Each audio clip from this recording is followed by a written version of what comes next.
Shut up, Scarra. You're not helping. Two other things. Anyways, welcome to Greatest League Talkshow, guys. Pretty excited. This was an interesting week so far.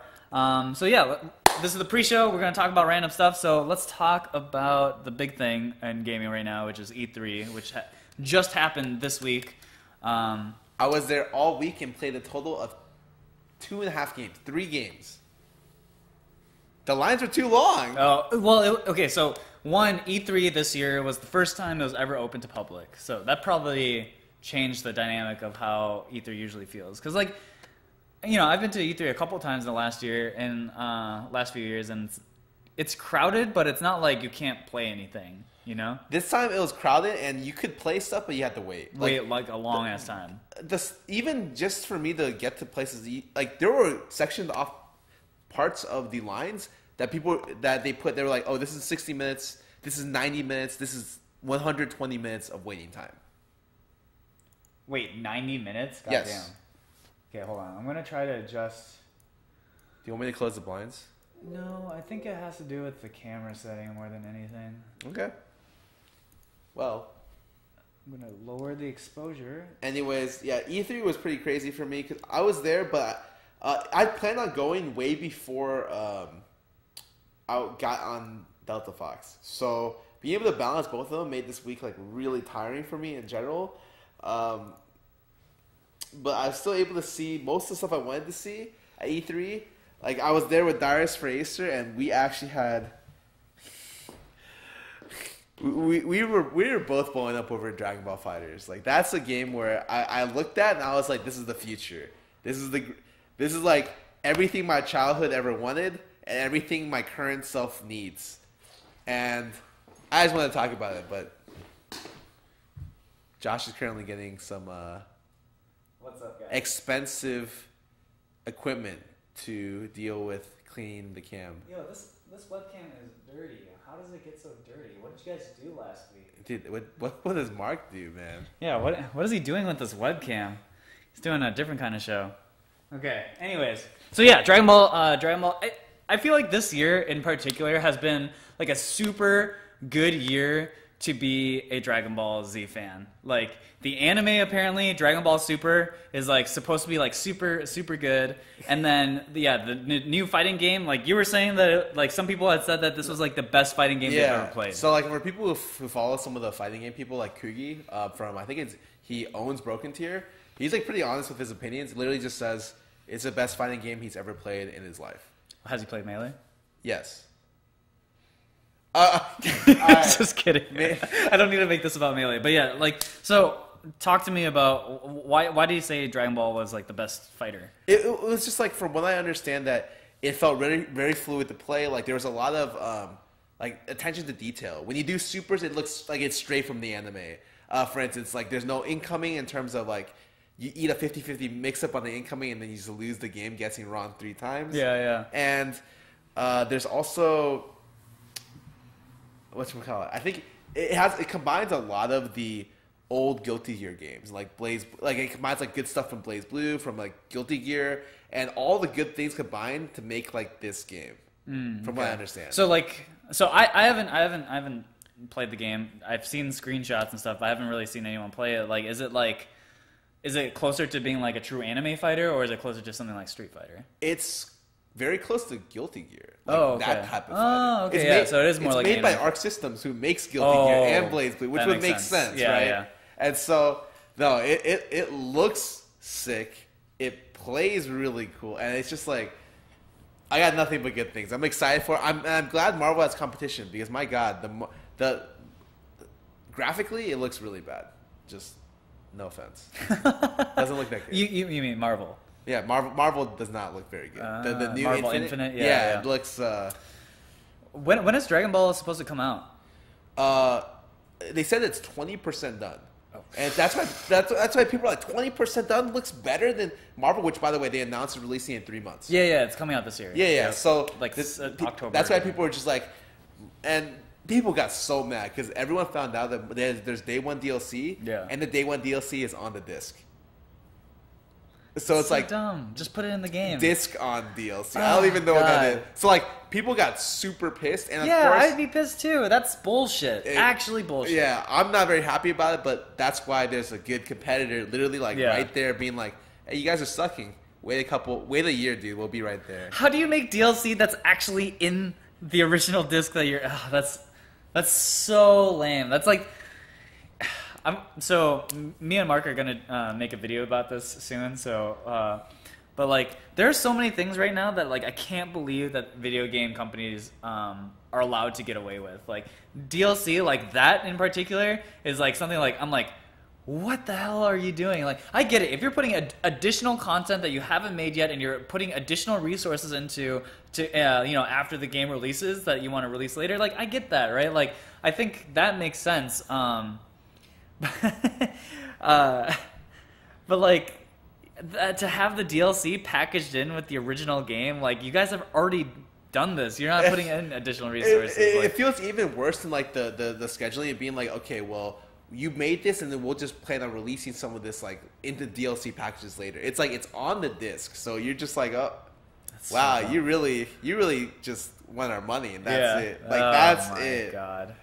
Oh my god. Anyways, so another topic about E3 that like I realized that I'm part of the problem in the video game industry. Yes. Because I watched the trailer for Shadow of the Colossus, the true remake graphical update thing, and I was so excited. And I realized I was like, so my first reaction was, oh my god, I can't wait to play it. And my second reaction was, I'm actually killing the video game industry. I'm letting developers be like, you know what? It's okay. We're just going to rehash everything that you've ever played and graphically update it, and we won't ever have to. We don't need new IPs. What's your favorite new IP there that's not Dragon Ball FighterZ? Honestly, you can't even name one. I can't name one because I can only name one. So the Anthem game looks interesting, but it's really just like a mashup of like Titanfall and it's like their version of Destiny. That's what it seems exactly. Like. And so I'm like, it's a new IP, but it's like it feels so similar to the things that already exist that. The only new IP that I thought looked pretty good was Tunic. Which one was that? Tunic is like a really like it's just like it's a Zelda style game, and you're playing a little raccoon. And that's it looks like really pretty. Oh wait, yeah, I do know what you're talking about. And I was just like, that's pretty cool. Yeah. But those types of games it's really hard for you to stand out. It's like making another side scroller, right? Like or another roguelike. You have to be like really pushing the limits to be able to make it unique. Yeah. Because especially for those type of games, there are so many people developing that in particular because it's so. I don't want to call it low effort, but the barrier of entry to make a game like a 2D side scroller or a roguelike is much lower than say making like Anthem. Yeah. Which is quite clearly a AAA game. So. And then the other thing that people were really hyped about, I thought, was the announcement of the new Metroid game. Because it's been like over a decade since the last. Has it really been that long? Apparently, I haven't. So don't kill me on this chat. I have not played a Metroid game. I don't recall. Really? I have never played any of the Metroid games. Oh. I know. This is. Dude, I don't even blame you. You know what I could say that would surprise people? I've never played Skyrim. Oh. Ever. And there have been like 7 different iterations of Skyrim. There's been like the original, the updated gold edition. There's like people are like, die. Yeah. Kill yourself. You haven't played Metroid? Kill yourself. How about what if I played the game, huh? Would you guys tell me to kill? Sorry, I didn't want to interrupt. Okay, so back to Skyrim. Yeah, I've never played Skyrim before, and I think this is it's okay because they've released yet another version for you to enjoy the game, so you can catch up. You know. I was actually kind of interested in it. Legendary Edition, Ultimate Edition, featuring Knuckles. Is it bad of me that when I saw it, I was like, oh, it looks okay. Like in VR, I might try that. That's what I'm saying. You and I are ruining the video game industry. We're allowing this to happen. I don't know. And then everyone, like on Twitter, I opened it up, people were like, Skyrim again? I'd be like, oh, people have already played it. Yeah. My bad. So when Skyrim first came out for PC, I started playing it, and I played the game with the mods and everything. The game's great, awesome. But did they really need to make 5 the more? Yeah, it was like they released 2 to 3 DLC for it, and then they released like the full package, and then now it's like Ultimate, and now it's Legendary, and God damn it, like let Skyrim die. If anything, I would want to see them go back to some of the older Oblivion games and update those, because people are so hyped, still hyped about Morrowind. I actually played that game. It was great. And so a lot of people look at the older Oblivion Scrolls games and they're like, Morrowind is the one that they should remake, and people would go fucking nuts. But that's also part of the problem, because remaking things. Dude, I'm down, dude. If I'm telling you, I don't know if that's part of the problem. I'm just saying right now. What year are we in? We're 2017. Oh, Elder Scrolls. I don't know why I called it. There's if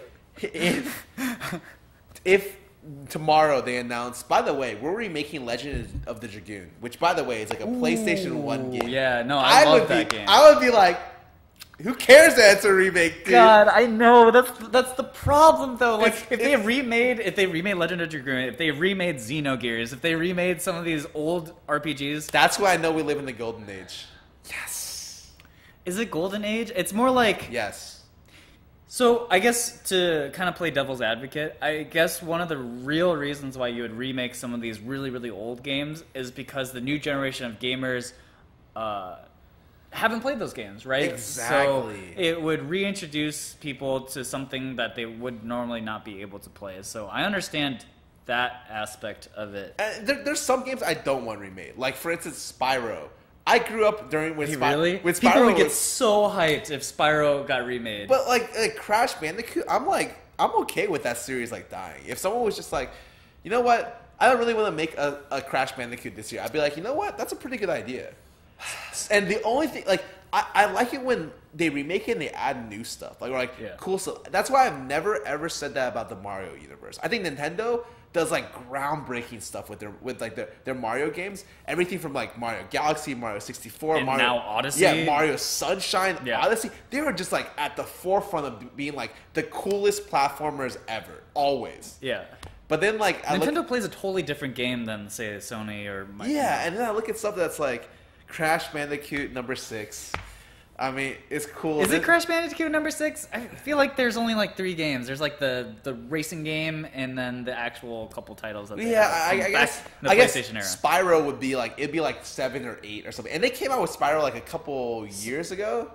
Wait, am I missing something? I thought the last Spyro game was Spyro 3: Year of the Dragon. Am I totally? No. There's like 4 or 5. I guess I just ignored them. It's the same way that I ignore many of the Sonic games because we don't talk about those. We don't talk about those. Okay. Anyways, should we move on from E3? Yeah, I'm down. Let's keep going. All right. So let's talk about something that's a little closer to home. Yahoo Esports just announced that they are done. Yes. No, I'm just kidding. That was so exciting. Damn, dude, you need to tell the people how you actually feel. Kidding. I kind of... Well, I already knew it would happen. Like, so the reason why it happened was because they got... Yahoo got bought up by Verizon. Yeah. And Verizon was just like, you know what? We don't want esports. Travis Gafford, you're out. And so that's essentially how I feel like it happened. But I had known kind of that esports reporting is like hard to... monetize. Yes. Yeah, it's really hard. So like, I worked for the Score, right? I did interviews for the Score for a year, and then they let me go. Why? Because I wasn't worth it. Like, the amount of money they were paying me wasn't, even with my videos hitting like 6 figures on YouTube every time, wasn't worth it to them in the end. And so I got let go, and they cut back budgeting. I've heard the same around for everyone else. So I was just like, okay, so what did the Score kind of turn into? The Score Esports now like does interviews with like streamers and like top 5 hottest males in the LCS kind of stuff, right? And like that's the stuff that gets clicks. Why are you laughing? It's because it hurts. I mean, yeah, I see where I was and where it's kind of gone, and it's like I can understand that's like a lot more in terms of like lower effort, but that's content that people will click on, you know. I think they did another one that highlighted Jessica Nigri, like the history of Jessica Nigri. That one apparently blew up. Like, yeah, of course. No, it's just that esports in general, I just don't understand where the money comes for people who aren't either the developer of the esport, the teams, or the players, right? How do auxiliary, like third-party news people make money off of that when, like, currently speaking, esports is still super niche. Like, most people, it doesn't break into the public space really. Occasionally you get flashes, right? Like ESPN randomly does like a cover article or something like that, but I would say most of the people that I talk to who don't work in the video game industry have no idea about esports at all. Right. And so how are these advertisers on these articles supposed to make money then? I don't know. I have no idea. And writing articles is probably going to be the only way for a while because video is so expensive. So like when you talk about the score and what Yahoo Esports did, they did a lot of video production, and I bet you that was not cheap. Oh, it was definitely not cheap. Even hiring the producer himself, like I worked with Alex Gans. He's really good, but like he's pricey. Yeah. And like I can like, agree with them. Like I don't think it's worth their money. I don't think we gave them an ROI, like a good one. And so yeah.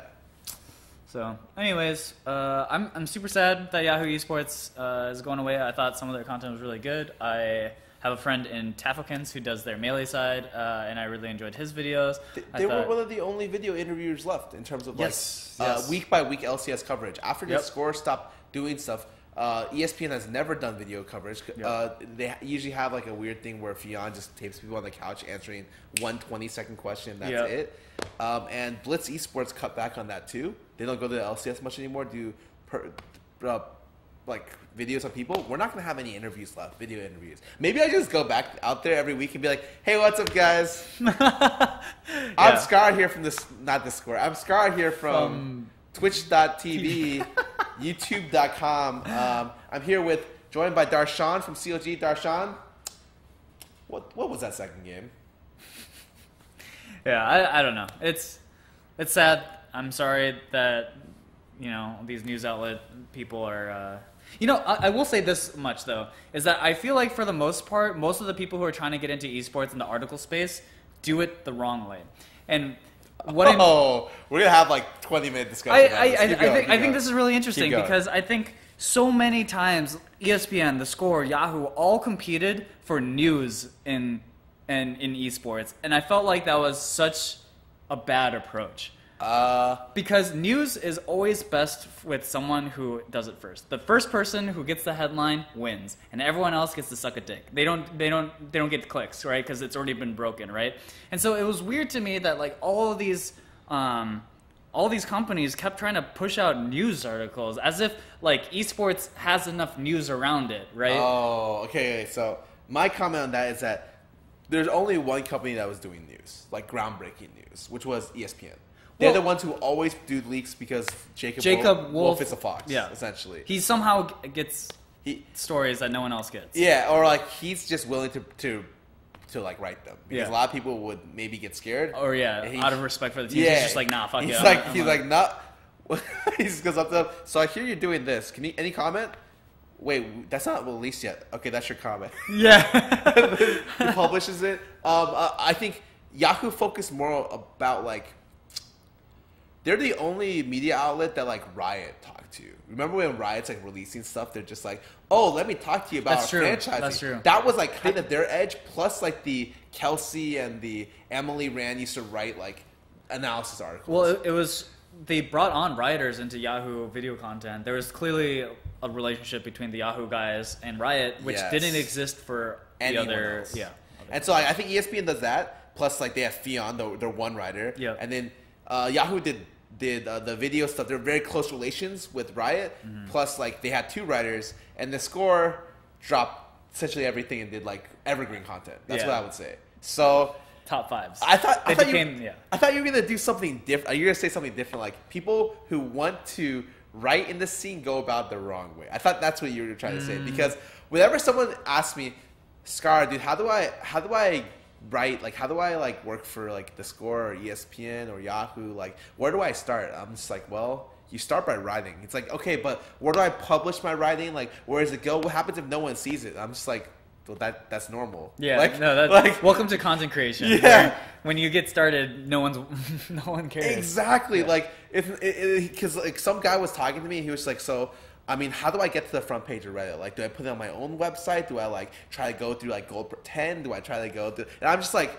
you're already thinking too big, dude. Yeah. You gotta start writing. You gotta start the and make sure it's first. quality, and it goes up from there. Yep.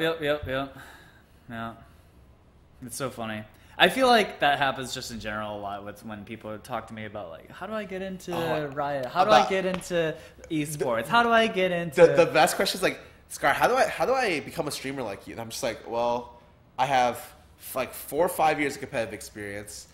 Before that, I played like high tier games, World of Warcraft and Han, like top of the ladder for like 5-10 years. And then like, okay, after that, I coached.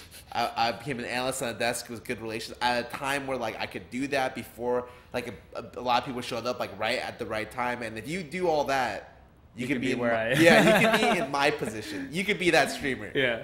Yeah, look at Cutie Pie, you know? Just be a competitive player for several years. And then, maybe, you know... And then be as funny as him. And be really funny and still maintain, you know, good plays while you're talking and all that and whatever. Yeah, really easy. Oh, God, yeah.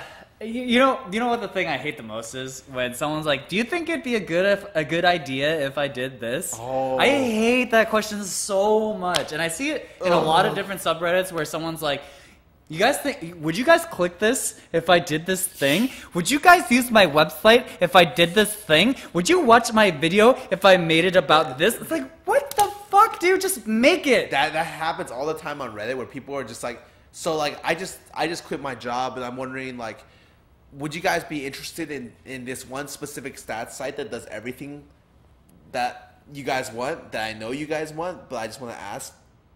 And people are like, yes. Yeah. Wow! I can't believe it!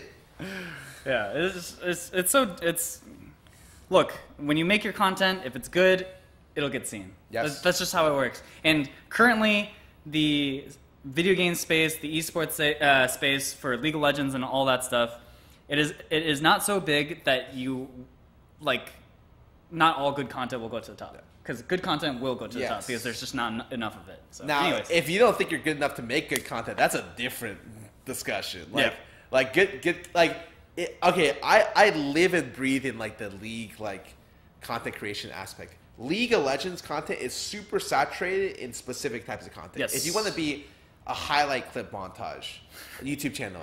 Literally every streamer ever. Yeah, exactly. If you want to be, what you call it, a League of Legends streamer. Guess what? Good. Okay, literally, this is how I put it. If you want to be a League of Legends streamer, you want to make it to the very top, you have to be better than Bjergsen, funnier than Cutie, and stream as many hours as Cutie. Yeah, good luck. And if you can do all that, congratulations, dude. You're number one. You're a beast, like, just straight up, like. And to be fair, to be a full-time streamer, you don't need Cutie's numbers, but still, I feel like almost everyone who makes above average living streaming, you know, has some sort of actually impressive quality that gets them there. Yep. But then after all of those content, those big chunks are out of League content creation. What unique content is out there? Think of all the unique content creators. There are people who are there who make first content. That's how Unit calls it. People who are immediately something comes out on PBE, they're the first ones to make to scoop it up. That's so, like the Surrender Red at Mercy. 20, the Red Mercy, really good examples of people who are just like on it instantly. Yeah, literally hours after it gets uploaded onto PBE, they have a video. Immediately has initial impressions. Yeah. Boom, boom, boom. Yeah. You know? Okay, aside from that, what like actual unique content? What was out there? There's that one guy who's a weeb. And he does... Oh, Trin Immortal? Yeah. I like how you knew that. I didn't say anything else except for that. You were just like, oh, that's that guy. Trin Immortal's content At first, I was like, "This guy's so fucking weird," but you accept it, and it Yeah. becomes like the funniest thing It's something ever. where I watch it, I'm just like, I hate this guy. And like the more I watch it, the more I'm like, oh, it's not bad. Hell yeah! It's actually All not his bad. green screen stuff is like so fucking troll and funny to me. And the now. thing is, it's like he's probably pushing some of the most unique content for League. yeah, that's true. And it's like, look at his content. Look at his content. Do you think he scripts out his content like to the T? Do you think he spends hours every night being like, oh Okay, my I'm gonna god, green screen and I'm gonna dance in my underwear. yeah, like, but it has to be in this motion and like this, and I'll have 5 of me. Like that'll be the shot. Like no, dude. If you're good at what you do and you're there and you can like you have a fresh idea, there's space for you. I guarantee it. And it's funny because like when we first started this conversation, a lot of people were like, "Well, the booby streamers, whatever." But the thing is, like, for the most part, I'm not gonna say this as like a full.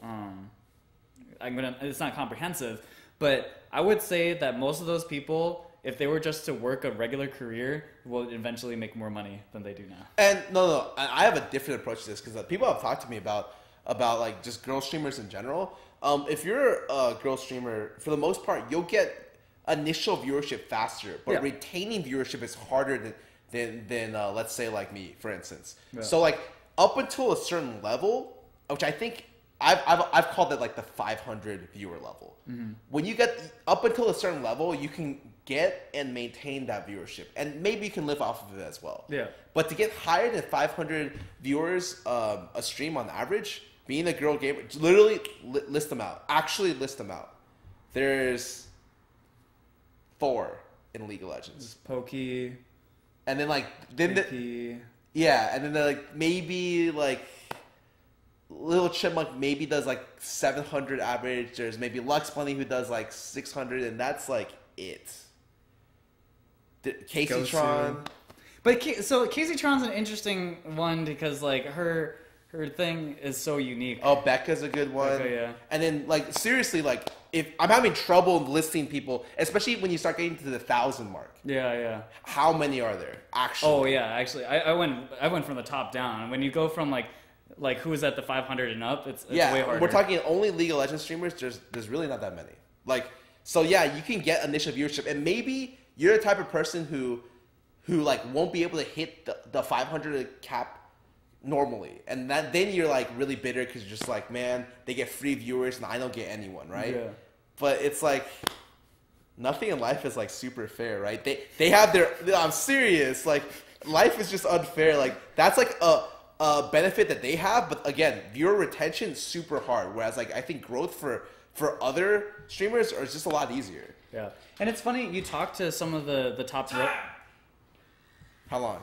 29 minutes. God. So much better than last Saturday. So one of the things that I think is interesting about girl streamers is I remember talking. You walked in, you're just like, what? Girl streamers? What are you talking about? I remember talking to Hoffa about this, and she is of the opinion that like it's actually hardest for girl streamers to be at the top of the stream game. Mm-hmm. Like it's so like the floor is higher for girl streamers, but it seems like the ceiling is lower. Yeah, and so like. Yeah, I don't know how many girl streamers actually get over 10K viewers the same way some of the other guy streamers do, right? Zero, actually, right? I don't know. I thought that's pretty interesting, and yeah, like you said, life's not fair. But turns out when you're working in a space that's like 95% male dominated, people want to see girls. Yeah, it happens. No, just look at anime and fan service. That's all I'm gonna say. Oh my god, wait. I want to talk about this really fast. Have you heard of Mystic Messenger? Yes. It's way too late, guys. We gotta do the show. Shut up. Shut up, get out of here. Yes. Why isn't there a girl like a girl version of Mystic Messenger? When I heard about the concept of Mystic Messenger and like what it does, and like, did you know it calls you in the middle of the night? Really? Yes. So like, it's like an interactive. Like you're getting messages. Yeah, you're actually getting messages, and they call you, and the way that they get money from you is that if you miss a text or miss a call, you have to pay to rewind time so that you get it and you can actually pick up. Oh and my! I was like, God. oh my god, I did that shit. Holy. Like if they made a girl version for that, or yeah, like with anime girls talking to guys, they would make so much. Anyways, that's so many lonely nerds out there. Josh is already like. Josh is like, I'm already hoping they call me. I'm already developing your phone. Oh, wait, All right. Anyways, where's my phone? that was a random. I don't know, dude. Did you just pass away my phone? Is that your phone? Wait, what's up? This is my phone. Yeah, I don't know. Dude, you're on fucking crack. Did it drop? It probably did. Nope. Nope, that's the remote. Maybe it dropped over here. I bet you didn't fucking bring it. No, I did. I swear to God. Wait, where did I put it? Oh, it's right here. Typical issues. It's right here. No, it's right here. I'm good. There is a girl version apparently. Oh, what's it called? ᵐᵉ? Camera's fucked? No, you're fucked, dude. Camera's fine. What's wrong with this? It's fine to me. Get away, dude. You're creeping on me. Okay. You're like dude. way past. All right. You gotta do thirds, dude. You're like trying to make a move on me. Come on, I'm just happy to see you. He wants that, extra coach attention. Hey. All right. You guys want to start the fucking show already? Yeah, I'm ready. Yeah, welcome to Greatest League Talkshow. It's our LCS / League of Legends analysis show. We go over weekly NA LCS games. The two analysts / hosts are me, Scarra, and this guy, MarkZ. yes, who's currently cracking open a cold one. For the boys, with the boys, on the boys. Anyways, on Saturday we will cover the 2 games from Friday, 2 series from Friday, as well as the 4 games that happened today. And on Sunday we do the 4 games that happened Sunday, as well as our weekly power rankings. So today's Saturday. What are we doing today? Today we are just covering these 6 series. 5. Actually, you're down. I'm so down. I don't know, dude. Wait, we'll did TL play both days? Yes, but I thought today's we should talk about. Maybe today's we talk about, but it's just TSM. That's the real reason you want to talk about it. Yeah, talk about exactly. TSM. Okay. All right, that's fair. Do we want to do a Q&A this week? Because we've been kind of skipping out. Yeah, we should. So All right. Tweet at Greatest League TS. any questions you have for the show, Or Scarra, or Xell. Josh or will be picking the questions, so me. make sure you cater to his special needs. AKA Anime. Smash. But yeah, tweet us over the course of the show. We'll probably remind you guys again. Log into the Greatest League Talkshow. Oh, you want this one? You know what the password is, right? I don't remember. It's the same password we use for like all that. Anime sucks 69. Yeah. I knew it. Wait, you can't leak our password like that, dude. Come on. Some people would hurt even typing that, so I'm not worried. I don't remember what it is. What? No, I know what it is. I just don't remember the Twitter handle. What is it? It's Greatest League League TS. Okay, so this should be. I just can't do it on your phone, dude. Why don't you just open it up on a? Holy shit, I can't type. No, on it's phone. Greatest League T. There's no S? Yes, TS is only our YouTube. Oh. Which I should probably change so they're all the same. That would make sense. All right. This is a great show. All right, there we go. I should have just logged in on there on the incognito window. While we're currently going through some technical issues. So the first series we can just skip right on over. You really want to do that? I mean, it's the first one, IMTTL. They're back in timeout, right? I tweeted this at you. I asked if they're on I timeout. rewatched the games, and if just based on the first game, yes, and the second game Like, it was a little closer, was closer. but there's nothing really to talk about with it, right? Like, TL bot gives up kills.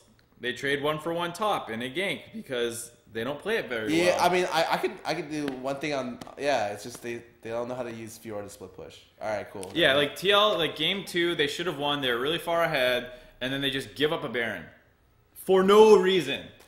It's great. Like, you have teleport on the Fiora, you're ahead in gold, you can just go. I don't know. Yeah. And anyways, okay, we'll skip it.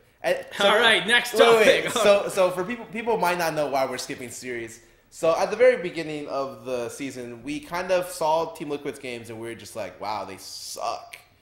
So until Team Liquid shows us something that they can actually like play games like decently well, which we have opted to do a strategy where we skip bad series that they play. Yeah, so we might cover the TSM one. I think we should. But But this one, no. watch the first game if you have any questions. Yeah, that's why we're skipping them. Anyways, other series on Friday was Envy versus Echo Fox, and both series were actually super fast. I was watching the IMTTL, and during game 2, Usually I go to get food with Josh somewhere, and like IMT game 2 rolls around, like, oh, TL's gonna win this one. We might be in for a little bit longer day. I ordered Chinese food. By the time my Chinese food got here, Echo Fox Envy game 2 was like wrapping up because it was such a fast day. It started at 3 and it was done at 6:30. I love it though. This makes it easy to talk about. I didn't need to order Chinese. I got so much Chinese food. I ate for dinner. That's what you're mad about. Yeah, I got it for lunch and dinner because it was so fast. Anyways, game 1. This was a 2-0 in favor of Envy. Oh wait, no, I'm crazy. Excuse me, 2-0 in favor of Echo Fox. This was a lot of frogging popping off pretty hard. So definitely you see Fox starting to do some new things. I would say in general, they have like this new training strategy where they only scrim in-house. And it's obvious that they're just going out there on some of the times of their draft. Like, they're really pushing the limits of like acceptable drafting, and not acceptable drafting, but like. So here's what I'd say. Meta drafting. They're going a little bit beyond meta, but it's still okay for me. This is not P1's triple marksman, no tank, only an Elise and Thresh team comp. This with Pantheon to counterpick the Kennen, Gragas as a tank, Kassadin, so you have a 1-3-1 basically. You have early game pressure with Kate, Karma, and Pantheon, so you have strong side lanes, a weak mid lane, and the jungler that's going to... Like, the team comp makes sense. Right. I'm not saying that it doesn't, but they're definitely pushing the boundaries more than most teams right now. And that's, like you said, a benefit of their practice strategy because no one knows that they're playing Pantheon top, really. Yeah, absolutely no one could guess. All right, so... Do we just jump into the first... Oh, we should go over both games, right? Well, I mean, game 2, it was kind of, once again, just like... The comp out at Echo Fox was like really suspect, but they got a lot of early game leads just because their comp has so much early game pressure on the top half of the map.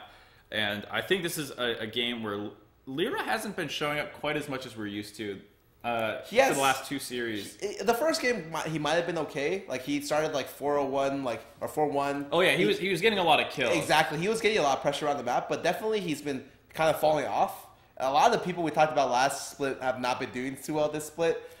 He's definitely up there with someone that I expect to do better. Right, and I think game 2 showed like he traded flash for flash in a gank where he doesn't have any pressure on the top side, and then he just gets abused by Nidalee for like the next 5 minutes of the game. Yeah. Anyway, so back in the game 1 where we have these crazy 1-3-1 split push assassin balls to the wall kind of comp. So for people who didn't see this, they play Pantheon and Kassadin on the same team. Kind of crazy, actually. Depends a lot on, I think, your jungler to be able to influence, to control the mid lane for Kassadin to be able to do okay, as well as to influence the super volatile top lane matchup. Turns out, like, KD can do that. He snowballed the top lane, even after ᵐᵉ killed mid lane, and then he's able to... And what I'll say about this series is that Looper played really well. Like, usually... This whole series, beast mode. Yeah, usually, like, when you're talking Echo Fox, you're like, okay, the jungler is super good. Okay. The jungler is really good, or like the mid Froggy is just like going beast mode. Yeah. But this is the Looper show. I felt like this series he just went on. He got the gank from Acadian. Immediately after the gank, he ultied mid lane, pressured mid lane, got the kill, and I'm just like, this is perfect. Like, he's doing a great job of getting a lead, extending his lead. The first 5 kills in the game, he was a part of all 5. This was actually just a super fun game to watch. If you guys haven't watched this, I know you're probably not... There's not a ton of Echo Fox fans or Envy fans, but it's just a great game because there's so much playmaking all over the map. You have like the Ashe, Braum, Lee, Talia. There's like map mobility out the ass. There's like aggressive lanes. It's a very close game. Yeah, it's super close. They're like, it's blow for blow for most of the early game, but slowly Echo Fox, with the benefit of like Pantheon kind of having 2 globals, starts eking out more leads. And then what happens is, they lose a fight, and then they lose Baron. The gold's like directly even. Enemy team has Baron buff, and then I think Froggen will hit someone. Well, so Echo Fox, you're saying Echo Fox gets the Baron, right? No, the other team got the Baron. I thought Echo Fox got a Baron and a 2-for-2. They got, I think it was like... At 28 minutes. I thought it was like a 2 Baron thing. Maybe there was another Baron that MB got later, but the game stalls out super hard either way, and it starts going pretty late game, and what you usually worry about with Pantheon is the late game. But as long as like you have other things going for you, like Kate late game's nasty, Kassadin late game is nasty, you have another frontliner in Gragas, so your team comp still kind of functions with a front line. And like you said, eventually Kassadin at like 5 items just QEs. I think it's ᵐᵉ. or maybe it's the support. Cassin just one hits. Either way, yeah. Cassin like one hits someone, and Pantheon ults to engage, and they win a team fight pretty hard. So one of the things I noticed about the series is it's obvious that Echo Fox is trying more 1-3-1 comps. This is 1-3-1 in general is a very, very hard to pull out. It's probably the hardest style of comp to pull out. In fact, a lot of teams in North America, I think only like usually the top teams can play this style. And I think one thing to say about 1-3-1 comps is that there's a lot of variation within them. So it's not like you have to pick 2 split pushers and wave clear mid and have bad team fight. Like this team comp can team fight. Like Gragas has initiation, Pantheon has initiation, Castling gap closes super quickly, and then Kate can kind of follow up with Karma speeding her and things like that. So like their team comp can fight from ahead. Yes, but the one problem with 1-3-1 is just the idea that like to execute a 1-3-1 to close out a game, it's very, very difficult. Like super difficult. And that's why you see Echo Fox actually winning at Baron 5v5. They didn't close it out with the 1-3-1. I do think though, I think Echo Fox also tried the 1-3-1 one of the comps last week too. They're looking like they're getting better at it. Well, that's the game they lost to C9 when they were super far ahead and Looper was hulking out. Looper's just been going crazy this whole split so far for the most part. He's doing work right now. But I think that it's interesting that they're looking to focus on these types of comps that are very like hard to play, and maybe it's something that they're focusing in their practice. I like the idea that another team that's not a super top team is trying to do 1-3-1 because... Yeah, and we got some ugly 1-3-1 from today's series by another team that we'll get into later. Anyways, moving on to Game 2. Ready? Yeah. So Game 2, this was a game where Echo Fox, I was really scared. I think this comp blows. It has... I'm sorry. I looked at this comp, I was like, what? They really risked it? They basically said, if we don't have like a 2K gold lead like 10 minutes into the game, we probably lose. And, you know, fair enough. You know, Lucian for Froggen's Nat. He's a great Lucian player. Nidalee can be super aggressive. Kennen on the top side is going to win most matchups. It is the skill matchup versus Jace. But if you don't have equal jungle pressure, it does side for whoever has the better jungler. And then, yeah, their bot lane was Kate Zyra versus Varus Thresh. You have the gank set up down there as well. So, I mean... Props to Acadian, he made it work, especially with Froggen. Early on, and this is why I criticized Lyra this game, is he went for he did the classic kind of, you know, Raptors red start, get blue, wrap around mid, and then he went for a flash trade, and, you know, props to Froggen, he avoided it, and then after that, it's basically like open season to just go fuck with Lyra in his jungle, because you have pressure pretty much everywhere on the map, and it's Nidalee versus Gragas. Yeah, I think that this is definitely a comp where they needed Acadian to do that kind of stuff. And that his job was he had to hard pressure the enemy jungler. He did. He isolated the lanes, and their lanes like slowly accrued leads by themselves. You know, I think it was like a 20 CS mid lane lead, and they pressured top lane a little bit. From what, like, didn't they gank top lane pressure a little? Yeah, I mean, like he didn't turn like a ton of kills. I think the first one was actually like 11 minutes. But like the bot lanes rotated up, and it was like a pretty scrappy one. But for the most part, it was just that like Echo Fox just had Lyra's like Lyra's the playmaker for Envy for the most part, and he was just completely controlled by Acadian. And a lot of people are criticizing Lyra's build for this game. I also thought it wasn't very good. Oh, it was booty. It was complete booty. I'm surprised I didn't see the Ninja Tabi. I'm surprised I didn't see like, you know, maybe Frozen If Heart, someone knows about Randuin's. booty Gragas builds, just watch this guy's NACS match where he doesn't get Merc Treads. Oh, come on. All right, that sucked. I thought afterwards, I was like, yeah, that was a bad idea. Yeah. But it was worse than that. Yeah, it was worse than that, because this was like, but we didn't quite hit on it yet, but Echo Fox comp, not only is it like not great in terms of like the utility in it, but it's AD Kennen, Lucian, Varus, Nidalee as your only AP threat, who is completely, for the most part, ignorable in a team fight. Like, if she assassinates you, great. And he went Spirit Visage, Merc Treads, and sat on a Glacial Shroud for like 30 minutes as his first armor. Where he could have been like Ninja Tabi Frozen Heart with a, you know, a cowl. That would have been great. Or Kindle Gem, if you like, I don't know, anything. Well, I think I would have been happy if he just had the null. That's all the MR he needed. He just didn't like help the rest of the As game. long as like Acadian can't 100 to 0 you, everything else should go into armor. So that was pretty bad on his part.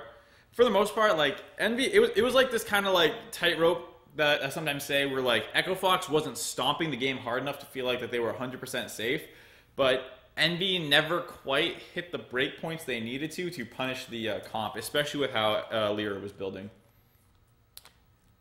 I don't you have really anything else? No. You got any notes on this shit, dude? This is like a game that was kind of awkward for me because for me it was just like, okay, if they didn't win poorly early game, this game's over. Like they don't have a recoverable way to win the game. Yeah.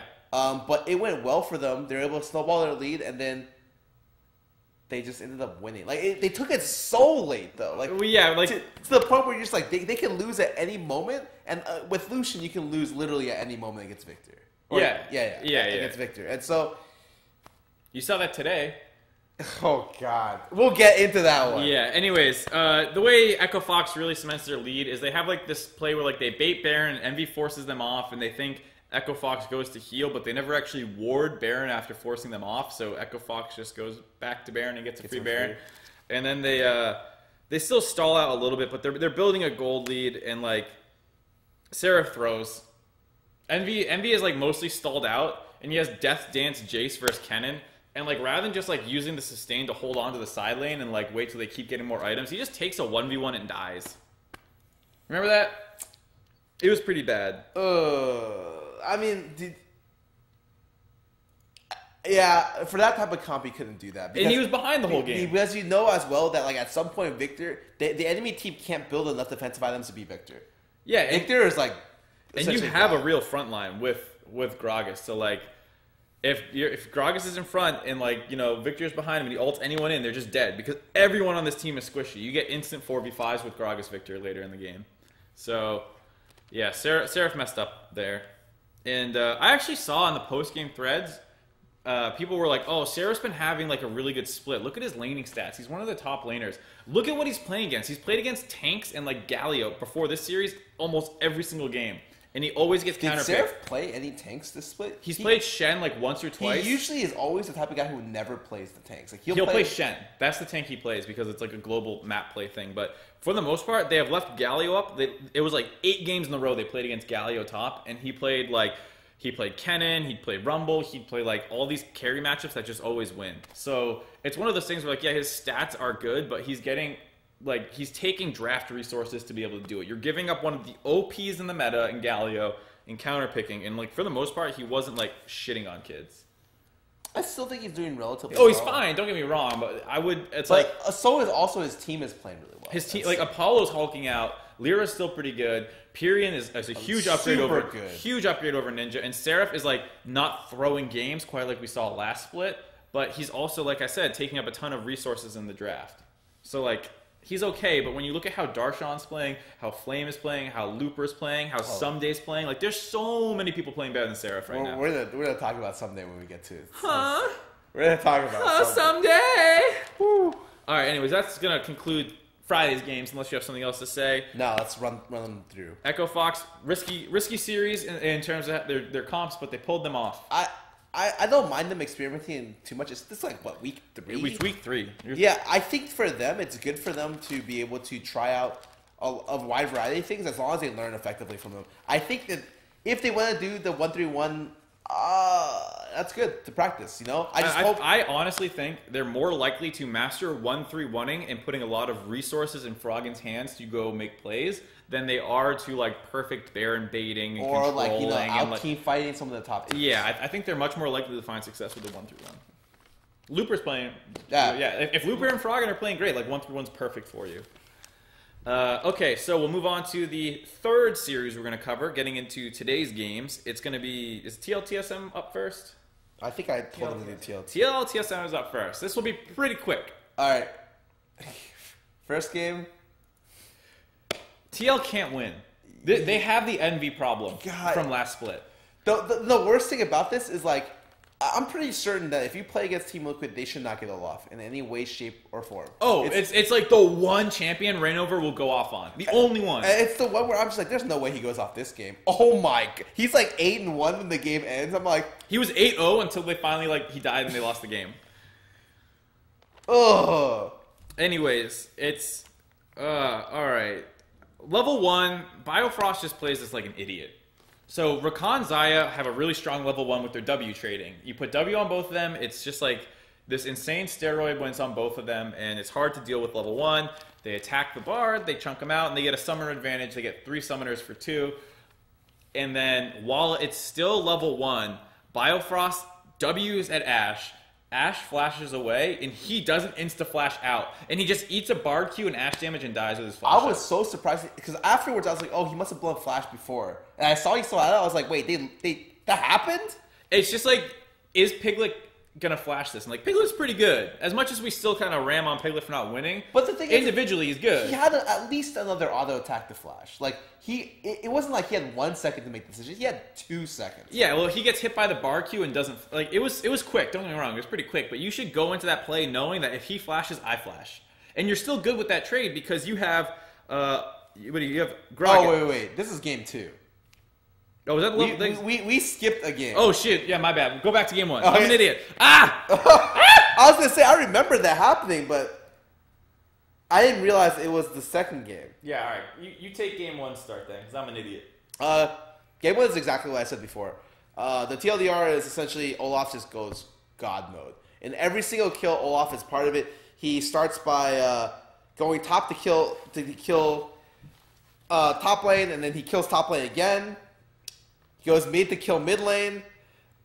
He goes bottom. Yeah. He gets 2 for 0. He's literally... They get first turret of the game. Yeah, he's going off. It's the point where you're like, if the Olaf is this big... They get Rift Herald at 15 minutes. They look like they're going to smash this game. And he has Galio. So it's like, it's really hard to deal with this Olaf because he just can't be stopped. But TL finds a way. Not TSM. TL finds a way. Yeah, they are completely unable to win fights. Despite their comp being like super easy. It's so easy to win fights with this comp. You have Taliyah, Olaf, Ashe, Galio, Thresh. So much engage. All you do, like come mid-late game, is you put the Olaf, Thresh, and Ashe in like Baron area. You Baron control there. Taliyah pushes up mid lane and then dips. And then you just sit in the jungle and they face check and you Ashe arrow, Olaf runs at them, you wall off the team so they can't get out, Galio ults the ulting Olaf, and then like Thresh can do whatever the fuck he wants and you win a team fight from ahead. Or the thing is, you don't even need to win the team fight. If you chunk them, you can then do the Baron. Just turn back to Baron. But somehow this game stalls out all the way to 30 minutes. They never do like this kind of combo. Where TSM then wins the fight. Because it got so late that they did nothing with their lead. And Olaf is a champion that falls off as the game progresses.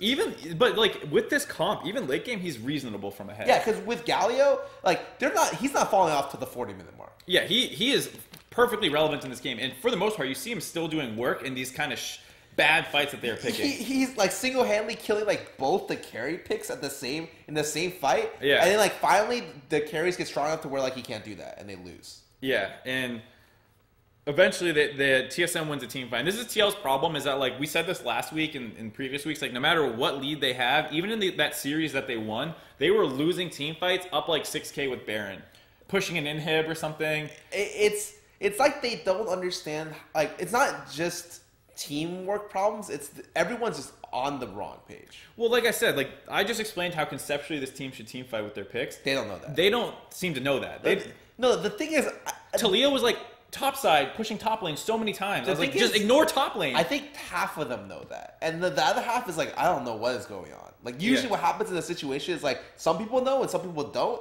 And it's not adequately communicated, so it just looks terrible. And that's what TL games look like. Yeah, they're picking targets from all over the place. If their engage isn't literally like, we pick someone, it's 4v5, and now we chase through the team fight, their team fights are a disaster. And this is like the best lead you're gonna get. Like against like TSM, God, this should have been their game to win. It should have been. And there's been a lot of games that should have been their game to win. Okay, so let's go back on another topic from earlier that people are just like Bjergsen's Galio. What do you think about their draft this game? For TSM? They didn't have Galio. Oh, they had Galio game 2 because I fucked you up. Yeah, by talking about Galio. Oh yeah. I'm done with this game. I'm done with this game. This game was literally right over God mode, and God can't carry four mortals. So we go to the next game. Well, he also became immortal as the game went on too. Yeah. Actually, he played all right. What am I saying? He played really well, honestly. Anyways, so game 2, this is the level 1 that I was talking about before. Basically, Biofrost just needs to go flash for flash as soon as Piglet flashes, and then you have Elise Rakan against a flashless Ashe and Bard. Like, that's a free kill. That's such a free kill. But because you die, now you can't go down there. And then the rest of the early game is just trading turrets, and TSM just trades objectives forever until like it reaches like mid-late game. I don't even know if it's trading objectives. I think TL actually does the early rotations pretty well this game. Like, I'm not. But they weren't getting like super leads off of it. Right. Okay. So they got They first tower. were getting like a little bit further ahead because of the bot lane pressure that they had. Right. They took their bot lane pressure. First tower 8 minutes. Yep. Went top lane. Got that tower. Went mid lane with I think Rift Herald or whatever. They went mid lane. They got that tower. And after they broke the first 3 towers, I don't know what they were doing. Yeah. Well, like TSM was trading towers for most of that. Like their gold lead was not super significant. Right, but I'm at least happy they did like the proactive movement with their bot lane to get stuff going. Than not, you know. So I thought I didn't have that much problems with their early game. It's that like once we got to the mid game, what happens? Like, actually, what happens? Well, their comp is not great. Ashe, Kha'Zix, Cassio, Bard, Gragas. Oh, while we're talking, is like hulking out. Haunter plays well. No, while we're talking about this like objective trading kind of stuff, I'll point out ᵐᵉᵐᵉ played this game really bad. Because it's like he didn't back off the turret when they were trading. Yeah, if you're trading objectives and you're the top laner, you know if you have three people at bot side, what is going to be top side? Their jungler at least. Yeah, at least one person. So what happens the first time? Oh, he wards and he sees the Elise. He survives the dive and then kills himself. He survives the dive. The Elise has repelled at like 500 health in turret range, and he like walks up like, oh yeah, I'll kill her when she comes down, and then he just dies to Jarvan before Elise even comes down. And then on the reverse side, when this bot lane is pushing top lane, okay, he holds bot tower, but he has no vision. What's going to happen? Wow, the whole team's going to show up. What happened? The team showed up. He didn't die that time. But he got out like 100 health. He should have died. It's like at the point where you're just like, that's just wrong of you to be there. This is like the most common one. When 1v2s were a thing, yeah, top laners knew, like, if I stay here, I will die. Of course, some top laners are super cocky ones to try to outplay it, and that thing happened like maybe 10% of the time. And in terms of where ᵐᵉᵐᵉ should have gone in these situations, what happens if you can't hold bot lane is you go mid lane. You go mid, you farm your topside jungle or something, or like deep in your own jungle. Either way, off all this trading, Haunter starts getting pretty big. Around 20 minutes, Reignover gets picked off in an invade. It leads to a 2-for-0 for TSM. They take mid turret, and like from the most part after that, TSM just destroys them. Yeah, this game's like as soon as the invade went poorly, and then they got like equalized the goal a little bit, took the first tower.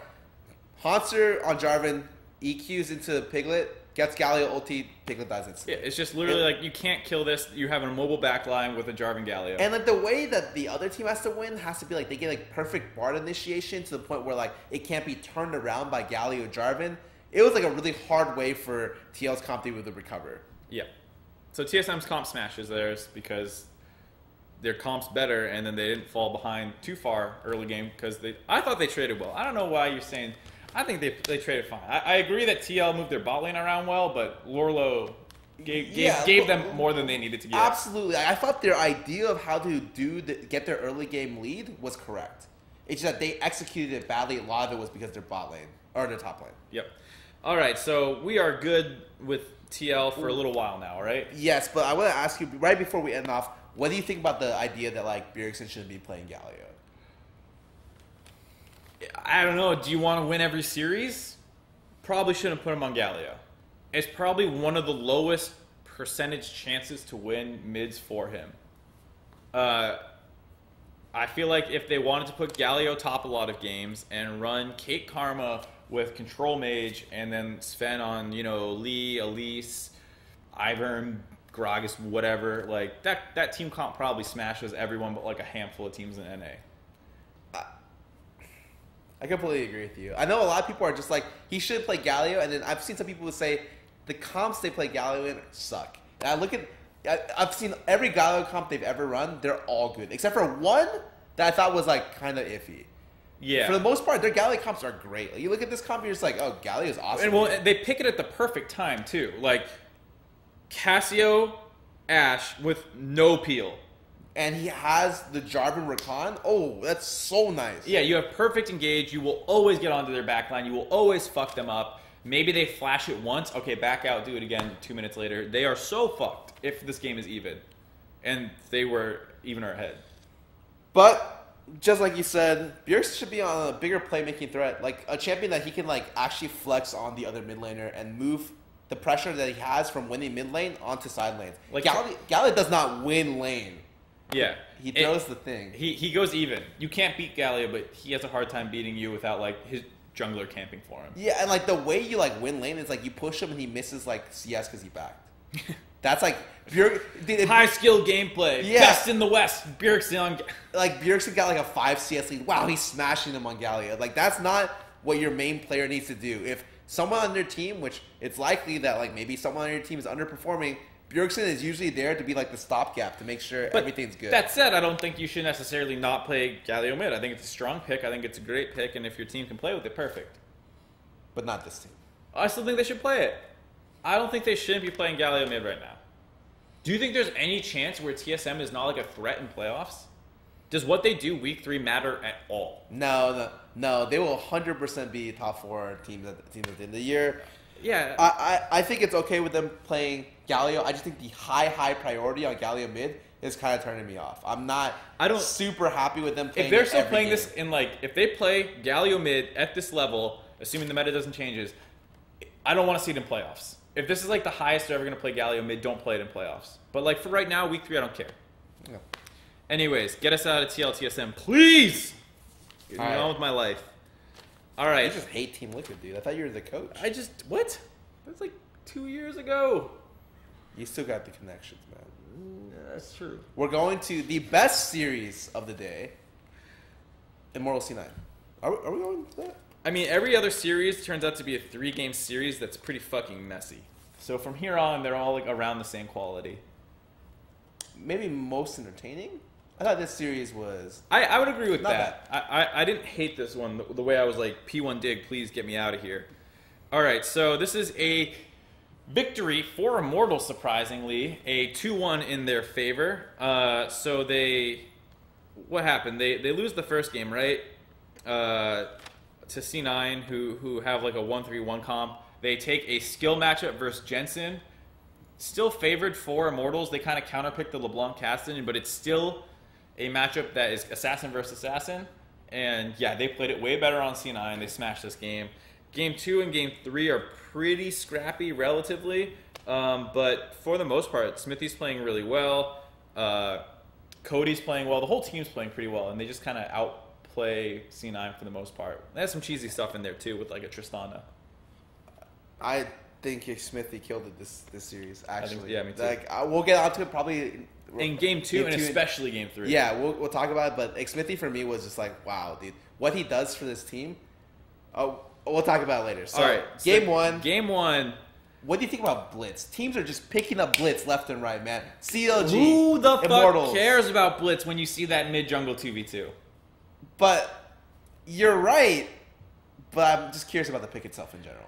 I don't mind Blitz in certain situations. I feel like people take it a lot of time into bad situations. Awful. Like, why would you take it into Cassidy or Thresh or Gragas for Nectin? You have literally one thing you want to hook in Varus, and he's usually playing pretty out of range. I think into Thresh, it's like not as bad. Well, like you can, if you hook Thresh in lane with the jungler, you can gank it, but it's still a losing 2v2 matchup, and the Thresh has a tool to save someone in some situations. To be fair, almost every Blitz lane is losing unless you land two hooks in lane. Yeah, for sure. But I mean, like some things that die easier to Blitz. Thresh, yeah, if you hook him, ignite, knock up, and kind of burst him, you might be able to kill him in the 2v2. It's not the end of the world. It's like a fascinating thing that like Ole's doing, Aframu's doing. But the problem is Thresh has kill pressure back on Blitz, whereas like when you play it into a Karma, they just harass you and annoy you. Or when you play it into a Zyra, it's mostly harass and getting annoyed. You usually don't have to worry about getting fucked up and killed in lane, like you kind of do here. Anyways, all that I think is mostly irrelevant for this game because of what happened mid. It was, oh god, Jensen and Contracts just like absolutely dick Immortals mid-jungle 2v2. Early on, here's what happens. LeBlanc casted in. LeBlanc has the push early. Caston kind of holds on the lane, doesn't get pressured too hard. Level 6, the counter really starts turning online. Early on, LeBlanc, Jensen pushes in, gets a teleport off, and during this time, Smithy wants to get some... After you push in, the wave's going to bounce away, so Smithy wants to move there to get wards down for the Caston when the wave bounces away, so he should be safe. Contracts is already there, chunks Smithy out. Caston teleports back in to match the LeBlanc teleport back in. He instantly gets chunked out again with Contract still sitting there. So now he's like getting frozen on, low health.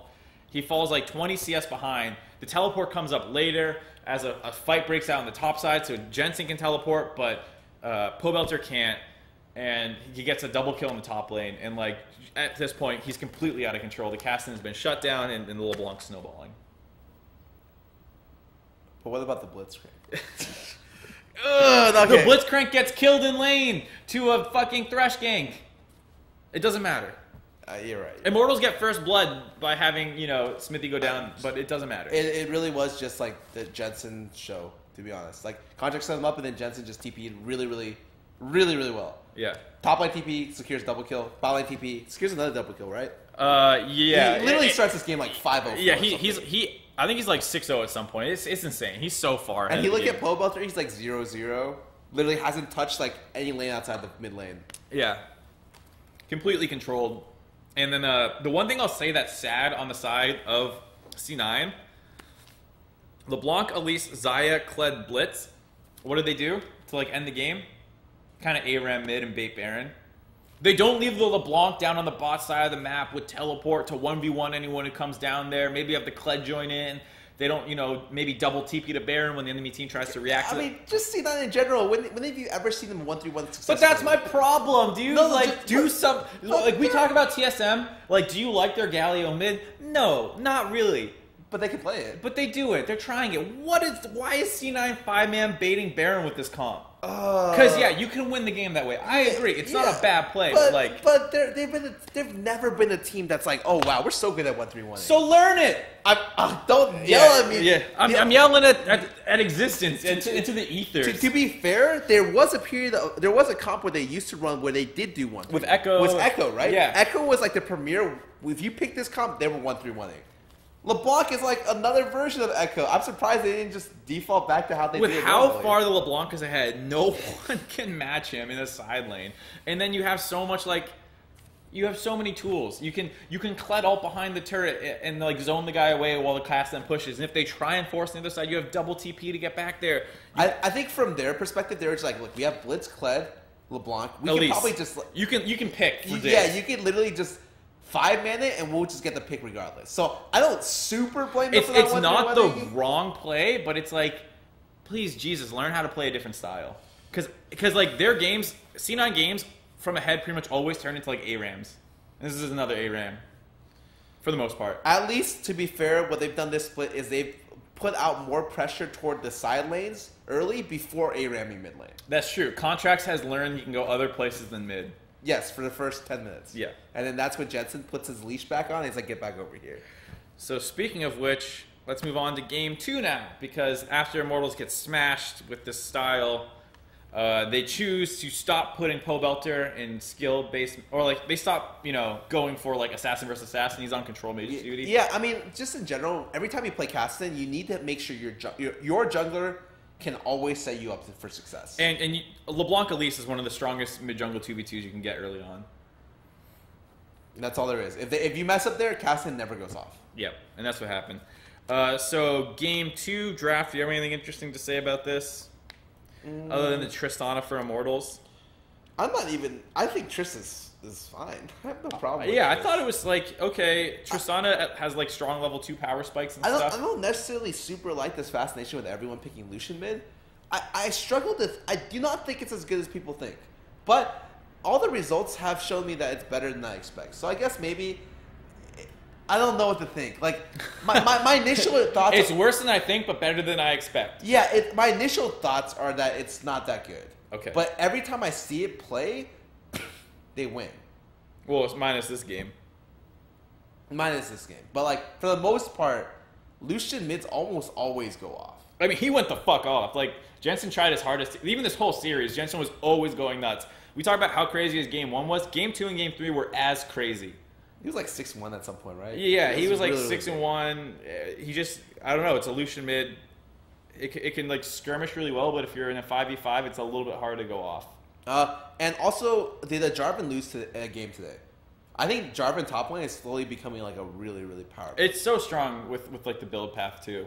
It doesn't have too many bad matchups. Even if it does have bad matchups, you can gank for it. It sets up team fights so well. The utility that like the ulti brings. I remember when people were complaining about Camille being like exactly Jarvan. Like that's what I thought. Camille was just a better Jarvan. But now that Camille's nerfed, ᵐᵉ's got this build path. It looks great every game I see. And most things in the mid lane, or like at the AD carry position, are immobile. You have Ashe, Varus, Xayah, Kog'Maw. And Caitlyn? Caitlyn's the only mobile one, really. There's no Ezreal in the meta. There's no Corki in the meta. It's like he's going to have access to AD carries. And he has a lot of follow-up. You think of everything that sets him up, like Rakan, Galio's a good follow-up. You got like Oriolti. You have literally a ton of things that follow up. Right, so I like to pick a lot. And then, like we said, the build path, you just go in there, jump in, drop all your damage, and then Gargoyle Stoneplate and sit there in your ult. Adam is... Anyway, so what happens this game? Because we've been kind of talking abstractly. For some reason, Smoothie panicked. So we talk about the Tristana having strong all-in. Of course, Smithy, smart early game jungler, paths his way down there to gank it like level 2. The Tristana tries to jump on the Thresh, and Smoothie from really far away flashes the slow, because I don't think he knew the Gragas was wrapping around, and then he has no flash for the Gragas. Let's talk about the build-up for this. I don't know if you saw what they did. Elise actually had a really interesting path. She did Raptors to enemy blue and stole it. Oh, did she? Yeah, and then what ended up happening was Xmithy. This is why I have so much respect for Xmithy. What he did the standard route. He did Raptors red, did his jungle, and then going to blue, he sees blue's not there. So what does he do? While the Elise is doing red buff, he runs into the enemy jungle, cuts like the inner path downward through bottom try, and ganks bot lane. Yeah. Giving up his entire... Like, he didn't even clear all his camps on his side. No, he had the plan to gank bottom early. His blue's gone. He's like, fuck it, I'm still ganking bottom early. I yeah. was just like, wait, like, potentially any of that could have been awarded, but, like, no one expected... I didn't even expect it. And so... Because he does this, he sets himself pretty far behind this game, like really far behind this game. He's getting killed in farm. Yeah, and the thing is, it's like, he'll do this to make sure his team gets ahead a lot. Yeah, and that's what happened is they like heavily gank bot lane. So this first gank is basically free. Smoothie had a really bad game this game. He flashes the Tristana slow because he doesn't realize Gragas is there. Gragas E's and kills him. 2 minutes later, Gragas comes back. Now the flash is still down. Flash body slam. Boom. Another kill for Tristana. And then 3 minutes in, they're pushed up. ᵐᵉ TP's in. They kill him again. Then Smoothie starts the game like 7-8 minutes in, 3-0. Or 0-3. I've never seen Smoothie die this many times in one game. Like, this was one of his worst games since he joined C9. Yeah, and I don't super blame him except for like the early deaths, but once you start getting... As a support. Yeah, once you start dying and you're, Thresh? You're not recovering. You're actually just feeding the entire game. Yeah, so he was feeding the entire game. It was still pretty close for C9 because, for the most part... Contracts was really far ahead because... Well, the counter jungling, yeah. Yeah, because he got hugely... I think they got first tower when the ᵐᵉ TP bot. They got like first tower top and the entire top side jungle. Yeah, well, it was like 70 CS to 20 or 30 at some point. But with that in mind, with this huge CS deficit and the game being even, that means Contracts has to blow up in the game somehow. And what does he do? They do a top lane play that doesn't work out. Yeah, it ends up with 3-for-1 for Immortals. And that was just like the nail in the coffin. And the problem is that like at 12 minutes, Tristana has an IE. It's insane. Caitlyn BF or Tristana IE, you get this top lane skirmish thing, and like Tristana comes flying in, and like sure without crit, you know, it kind of sucks, whatever. But it's still an IE at 12 minutes. It's still, was it 80 AD or whatever it's at right now? It's a lot of fucking AD, and they kind of just get messed up. They do come back because Jensen gets like a ton of picks. So Jensen's just going off.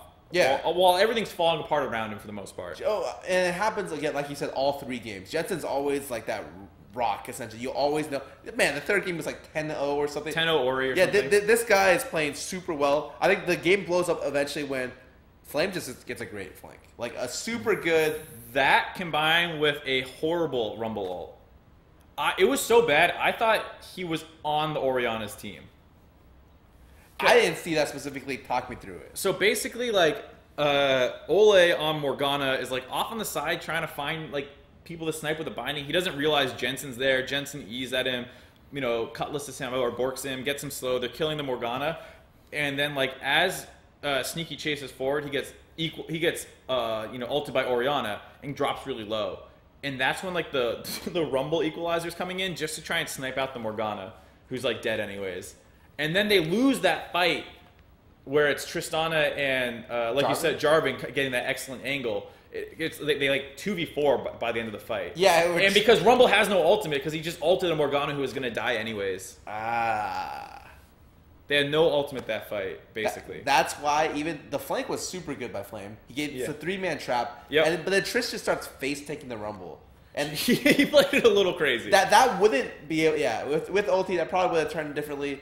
Unfortunately for them, it doesn't. It doesn't. And then Trish and Jarvan are actually just they ace them. They take the Baron by themselves. Game's over. It's a long fight, so they respawn all with Baron. Yeah, game's pretty much over.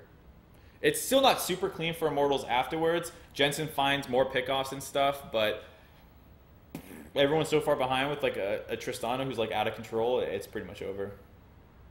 So that brings us to game 3, where pretty standard team comps, honestly, out of both teams this time around. Nothing too crazy. Immortals, Elise, Xayah, Thresh, Taliyah, Kled, C9, Varus, Olaf, Shen, Ori, Tom. The Tom Kench pick worked out super well early on for C9. Yeah, making sure they wouldn't die. Because this game was fucking crazy throughout the entire game. It's probably the scrappiest games, period. I think it ended at 50-something kills. Was it this game? Yeah, that ended or I think it was the third game, or second game that had 50. One had like 50 and one had like 40. And then the first game had like 30. Jat had asked if it was the bloodiest series in history, in NALCS history. Wow. Maybe? He said he thinks there was 130 kills in a 3-game series. You're averaging 40 kills a game like that, basically. Oh, I didn't realize it was this scrappy. But I mean, he was like, how bloody was this series? I knew this game was bloody because they did a 3v3 bot lane at like 3 minutes. Yeah, and then it ends up 2 for 2 with both ADs getting double buffs. And the funniest thing is, neither person even returns bot lane. They go top and mid. And they scrap it out there too. And it's 3 for 3 now, 5 minutes into the game with like no summoners on anybody. It becomes like it went from like controlled to chaotic within a span of like 2 minutes. Yeah. So as crazy as this game is, eventually Smithy starts finding better ganks. He gets the Kled snowballing versus the Shen, and that's going to be a problem for them throughout the entire game. And he does a good job controlling topside jungle to make sure like that lead doesn't really disappear, and they can always catch out contracts. Yeah, this is a game where I was like, Smithy did super well. I think that's one thing you have to give, for the most part, credit to Smithy for, where he knows the right places to be and what's most important for his team's game plan. So in game 2, he's like, I need to snowball the Tristana. And he sacrificed everything to get that gone. Like, he's behind like 1,000 gold. Yeah, but he's like, 7 minutes. This is the most important thing for my team. This time, even though the initial action's down the bot side, C9 actually gets the first kill on top side when they gank. And that's, I think, when Smithy's like, oh shoot, I can't let my Kled fall behind the Shen, else this game's probably over for us. So then he makes 2 ganks up there. So I think that's one thing you have to give Smithy credit for. No, he's very sacrificing of his own like farm, like that. And that's kind of what Immortals, I guess, need to be able to enable a lot of their players. Like some guy who will always like give up everything to make sure they succeed. Yep. And that's kind of how I see Smithy play a lot of times. So after he gets topside snowballing, it feels like this is mostly over and Immortal should win this game, but then there's a team fight 23 minutes in where C9's kind of baiting the left side and they force Immortals to funnel out to the right side of mid lane. And they get the backline kind of low, and then Ori is a 4-for-0. Orianna Shockwave kills both backline members instantly. And they get Baron. And C9's coming back into the game. But then, when you think all hope has got lost, they find the Kled initiation on... When they're trying to stabilize the lanes, to push in with Baron buff, they find the Kled initiation on the two bot lane members mid lane. Yep. Pushing up the wave. They push way too far, kill both of them, and then suddenly the game is open again. And that's the biggest thing was like, if you look at the goal graph, it's like they're winning by like 4K. They're instantly close back to even. And then with Baron buff, they get like, they kill those 2 guys instantly and it goes back up to here for Immortals. So like they super recovered from that team fight loss. But it did stall the game out for a long time. And like Jensen kept finding picks. Like he would just like solo people out randomly. And this is the game where Xmithy does the best Baron steal of the year. Probably. Like, this was so good. A lot of people, I remember people tweeted at me even like, no, you don't understand, dude. The enemy team should have been able to finish it while he was Zanya's. And I'm just like, in that high-stakes situation, that's a really hard call to make. He played the most optimal Baron steal to maximize his chances possible. When he went in, he didn't immediately flash. He knew everyone would CC him. He hit Zanya's, and then he flashed the CC immediately after, and then went for the Baron. And so what was crazy was that the Baron was at, I think, around 1,800 health when he flashes in, and he Qs it, and then Ori, I'm pretty sure it's Ori, actually accidentally AoEs the Baron because she can't super control where her damage goes. Right. So by flashing behind the Baron, it makes it so that Ori's damage hits Baron as well, which is what drops it down low enough for his smite to actually take it. So it was just so smart. Best Baron steal of the year. And so I looked at that, I was just like, this guy is so good. Yep. The game gets pretty ridiculous where it's just like a lot of back and forth and like Kled trying to like backdoor and take inhibs and stupid crazy stuff like that. And finally, the last team fight happens, which I'm assuming you're getting to, right? That team fight was just super well played by like almost every facet of Immortal as possible. Immortal's, what's happening is like the fight breaks out. Kled goes in onto like a backline who wants to come in to contest it. The Elder Contracts doesn't go for the Elder Dragon. Instead tries to kill Pole Welter, turns back around. And Ori at this entire time can't find a good old situation because the Kled is diving 1v4. The two people are on the left side, like the AD and the support, and the jungle is in the pit, and the mid laner all the way bottom. So it's just very difficult for Jensen to be able to hit a good ulti. And I don't fault Jensen for this team fight. Yeah, I think this was more on the problem of the front line.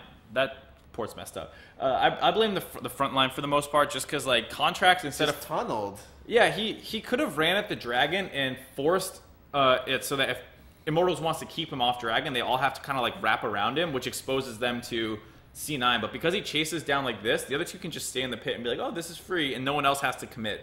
So then it just makes it super awkward. Yeah. And they just have to focus on kiting Contracts versus killing him. Yeah. Not even that, it's just free. No one can follow Contracts because their players are looking at them from the left. Yeah. So their backline can't even walk up. It was just such a poorly played backline. And then Cody like kills it on the reverse. Like he flashes. He plays it super well. Gets the kill on their backline. Smithy flashes over the wall, gets cocoon on Jensen. Like a really like tight window for it. They kill that with a 2-man Talia W into like full cleanup. Game's over.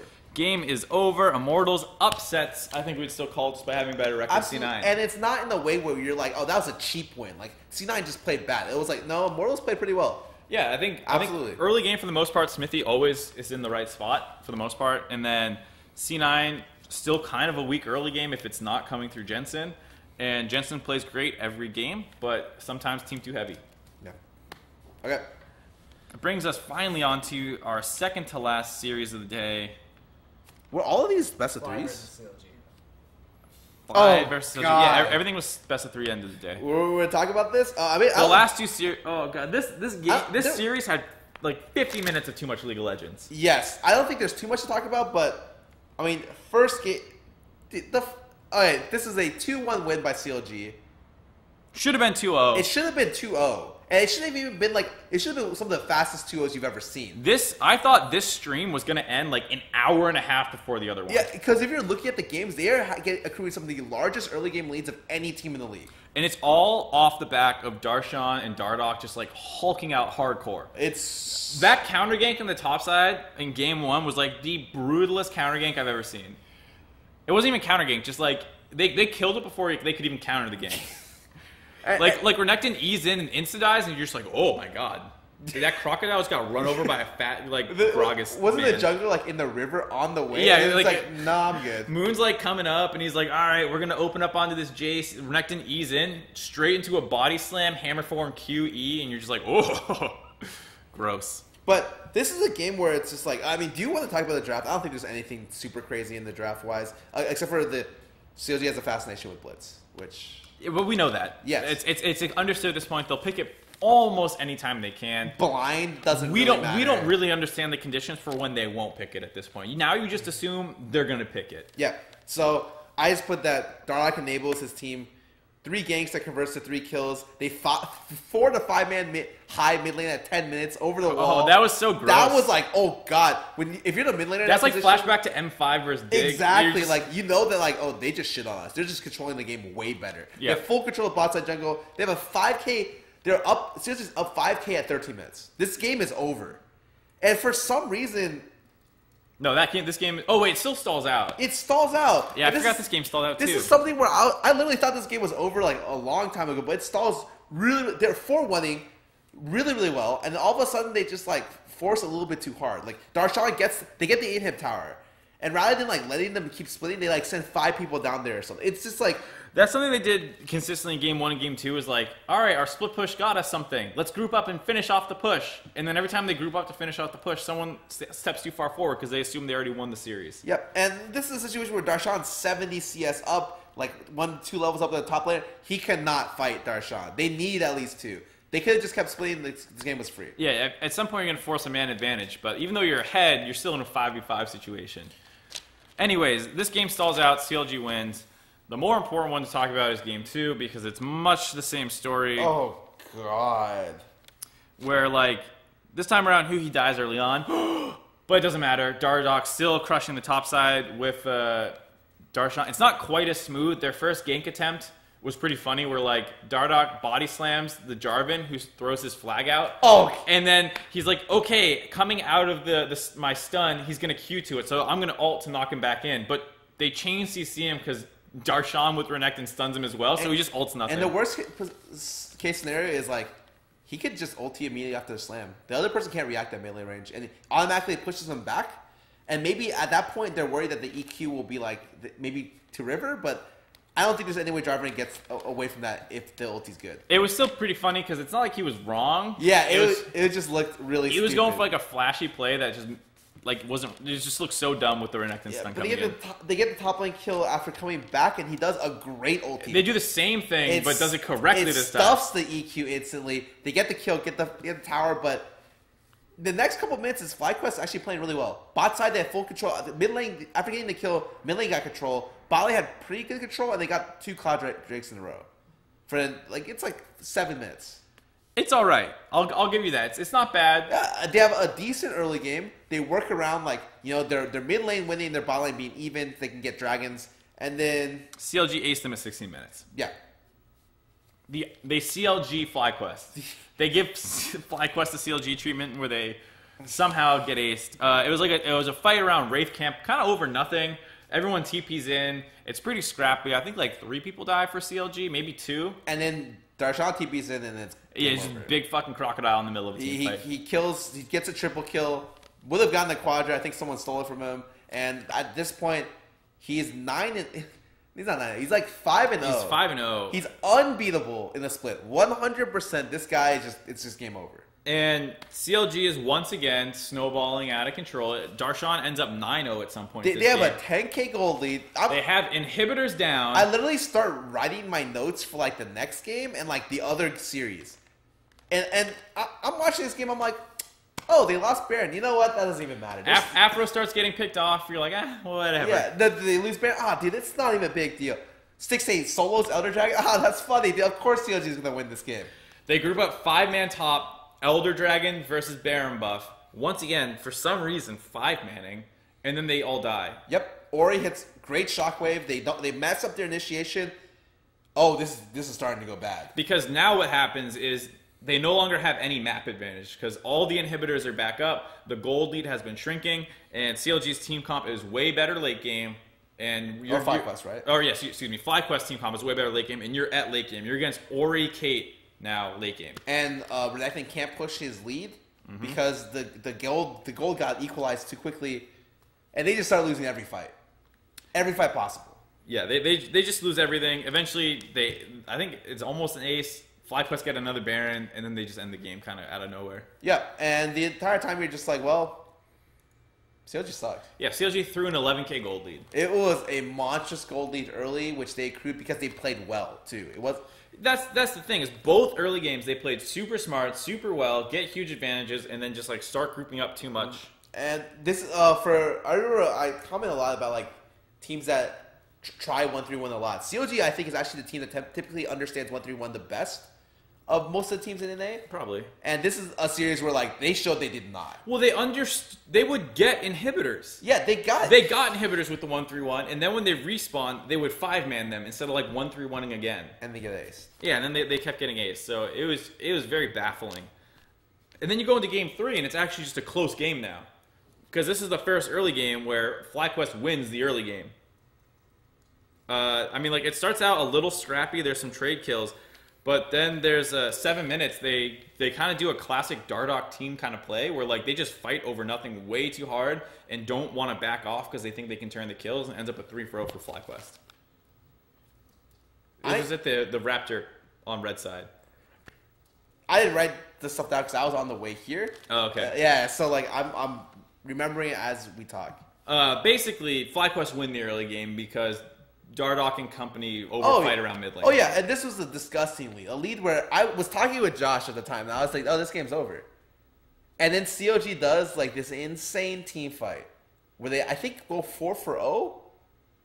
It's like, or 3-1. Well, yeah. I mean, it was super. So, like, the game's 4-1 after the team fight victory for, FlyQuest at 7 minutes. And then within the next 3 or 4 minutes, they answer back a 3-1 for CLG, and it makes the game like 5 kills to 5 kills, and then it's just super scrappy after that. And in this entire comp, God, I had the same critique of the Lucian build as I did with Froggen build it. When you are the lowest range AD in the game, one of the lowest range ADs in the game, you're against Victor Rumble. Where is your Maw? Yeah, he went Sterix Gauge. God, as a defensive item. And the versus Rumble as well. His build was weird too. He went Bork Shiv. And then he went Cleaver. And then he went IE. Yeah, why did he just... At some point, a Maw is a very, very good item for a low... Like, and there's some fights where, like, honestly, not having the Maw is really good. But it's such a high risk. He can play so much farther up with Maw. I mean, yeah, the comps were both kind of weird where... this game goes late, obviously, because like we're saying, it's a very, very scrappy game. Pretty even for most of it. It's just about who executes the team fights better. But it's Rumble, Victor, Caitlyn, Lee, Blitz versus Gragas, Ashe, Zyra, Ivern, and Lucian. And it's basically 100% on FlyQuest and balls on Gragas to get a good initiation, to instigate either the Caitlyn or Victor, because late game, they're too safe. And you don't have anyone who's able to go in other than that Gragas and set them up. Yep. Just having a Lucian try to walk into a Caitlyn or a Victor is like suicidal. Yeah, he just gets exploded instantly. Yeah, double lift. Worlds last year. What happened? Lost to Samsung because of that. I just remember this game being like the scrappy. It's like TOG will win a game. They go mid after with flash blitz hook and then miss the Ashe and hit the Ivern and then die and they lose that fight and they reset again. I just be like, what is going on? And the one team fight that they win is one where Gragas. They Ashe Arrow Afro move, and they're like, great, kill him! And they Gragas ult the Blitzcrank in, and then it's like, wait, how do you deal with Caitlyn Victor now? And Huhi and Stixxay just run over the fight. But this game was down to the wire. The last team fight, I was just at any point, if they kill, who wins? Yeah, it's all 100% on execution. Both team comps have a ton of damage. It's just that FlyQuest is a lot lower range, and eventually Caitlyn's superior range just wins out. Yeah, because they initiate onto the because Huhi dies a lot through the initial initiation. It's kind of hard for him to dodge it sometimes. I mean, there's a lot of shit there. There's a Gragas, there's an Ashe, there's a Zyra, there's an Ivern. There's 4 people with relatively long engage tools. Right, but Caitlyn is just like unreachable and just hard carries. Yeah, Stixxay hulks out super hard this game. Both of them played pretty well, to be fair, but Huhi's just like as a little more exposed as a Victor and gets opened up more often. Anyway, this is a Lucian comp. The only thing I'd say is there's the funny play where like aside from this one last team fight is like where FlyQuest smite steal the Baron and you see like this Dardoch tilt moment where like he lands a Q on someone and just takes them in the middle of 5 people. Oh, he kills himself. Yeah, he just kills himself. And I thought for sure CLG was going to lose after that smite steal and lost team fight, but they were able to get out. But wait, I talked a lot about Lucian comps I don't like. This is a Lucian comp that started originally at MSI. When you have Ivern and Lucian's able to monopolize buffs. I think that makes him have a lot more favorable matchups and a lot more presence than most comps. So Ivern Lucian, great thing to play around. A lot of the other Lucian mid comps where they just blind pick it like Echo Fox, I'm not super sold on. Yeah, and this they did blind it, but they already had the Ivern Lucian. And so you kind of know what to expect. Anyways, CLG barely make it out with this one, despite the fact that they smashed FlyQuest. It's somehow probably the closest series of the day. Typical CLG counter logic fashion. Absolutely. All right, last series. Last series, P1 versus Dignitas. This is another 3-game series, but one that I didn't particularly like. It was 2 kind of scrappy games sandwiched with like this one P1 stomp. Dig won the 2 scrappy games, and then somehow Ryu got an ace in the second game with Talia. Pentakill. Yeah, a pentakill with Talia. With Arrow playing pretty bad, or exploding the entire second game. Just dying. Yeah. Like, actually, he didn't live, and somehow Ryu just 1v5s. All right, game 1. We got the substitute jungler in. Mike Not Young. Medios. Mike Young. Who? Mike Young. Do you know what I'm referencing? No. Mike Jones? That's what I'm saying. No one knows Mike Jones.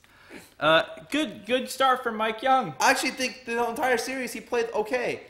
I gave him a C rating. Someone asked me how good he did. I said C. What would you give him? Probably B? maybe C+, B-. Okay. I felt like he had some good early games, some mad late games. I thought his early, like, that's kind of what you expect. This is like mechanical skill, and then when you get to the situations where you team fight, you don't know actual limitations when you're playing in like a competitive. Queue. Oh, versus So like he'll take initiations with Kha'Zix or Lee, and he'll just die instantly. He's not used to like the coordinated turns. Yeah, exactly. It's so like you can tell he's just like, oh shit. I insta died. Yeah, like the amount of, especially game 3, the amount of Galio ults he absorbed because he was caught out of position was like hilarious. Every fight was just like Galio ult, Mike. And then he would die in half of them anyway. Or like, half the time he'd be okay. Yeah. But it was still just like, oh god, we have to save him again. Anyway, so game 1, excuse me, he's on Kha'Zix. A lot of people don't like Kha'Zix, but he makes it work. He ganks top for first blood, ganks it again for another one at first turret, and then he gets Rift Herald. So things are looking great. And then their bot lane rotates top lane to kill Shen and get first tower. Super good rotation. Really good by them. Yeah. What? Nothing. Ryu's getting picked a little bit. He gets picked mid twice, I think. He's playing Syndra, and he's just against like a Shen, Lee, Twitch, and they just like spent so many resources ganking it. Like every time it was like a 3 or 4 man gangbang on mid. When you're getting ganked by Twitch for Khan, like really early, that's just it's a pretty funny submarine play because like out of nowhere, Rakan just like dashes with using his E. You're like, wait, he's supposed to use W to do that, but he goes to an invisible Twitch and then gets the W off. So pretty cute way of extending kind of the Rakan engage. Yeah. And then after that, the jungler comes in with Rakan again just to kill him again. Yeah. Ryu got hard camped, and someday kind of got camped as well early game. Yeah, so they were trading camps off for the most part. And this is another one that like gets really, really scrappy. Like this whole series was kind of that way, minus like we said, game 2. But Dignitas is really good about their fast Barons. So there's a situation, I think it's like 29 minutes into the game, where there's a really scrappy fight. They trade some kills, and P1 resets and wants to like go deal with waves. Dignitas resets, runs the Baron, and just melts it with like Victor Twitch. And they just get a Baron for free 29 minutes It's in. really surprising in terms of decisive calling that they're able to do this like quite a bit. They did it to TSM. They did it to someone else they played last week who I can't remember right now. And they did it here versus P1. So this is like kind of the classic dig Baron right now is not throwing at Baron, but just like randomly melting one around 25 minutes into the game. And to be honest, stealing a Baron away from TSM at the moment doesn't seem very impressive because I think they've lost the Baron.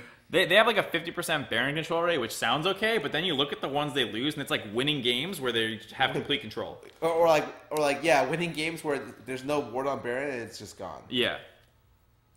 Anyway, so after they get the Baron, Dignitas is mostly winning, and then this game ends in such a funny way. Oh, it's so good. It's a funny way, but a smart funny way.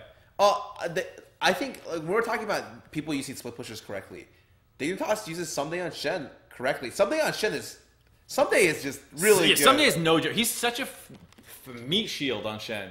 Even game 3, like there's some situations where he's just like 1v4, like, hey, anyone want to help fight? He's so good, and Shen put so much pressure bot side. They forced him in a really hard position. Okay, we get Baron in exchange for Shen getting inhib. He took one. He starts looking at the second inhib, and they're still like doing Baron, and then all of a sudden Twitch is like, I got an idea.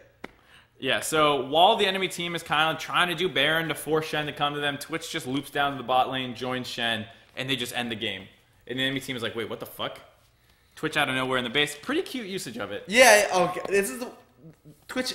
Every Twitch knows about this, but the only time they really use it is when they're super hard winning the game. They ace the other team and they can just ult down the 2 towers. This situation, it actually matters how fast they kill the 2 towers. Twitch ulti, for people who don't know, can go through and hit both Nexus towers. So he did that, cleaned up the towers quite quickly, ended the game. Really funny way. Hilarious ending to the game. Brings us to game 2 because I'm trying to move through this. I mean, there's really not too much to say. It was like a little scrappy, I guess. Like Dignitas goes top early, trying to get their J4 going versus the Kled. A little bit of a skill matchup, probably a little Kled favored. There's another 2-for-1 in the mid lane.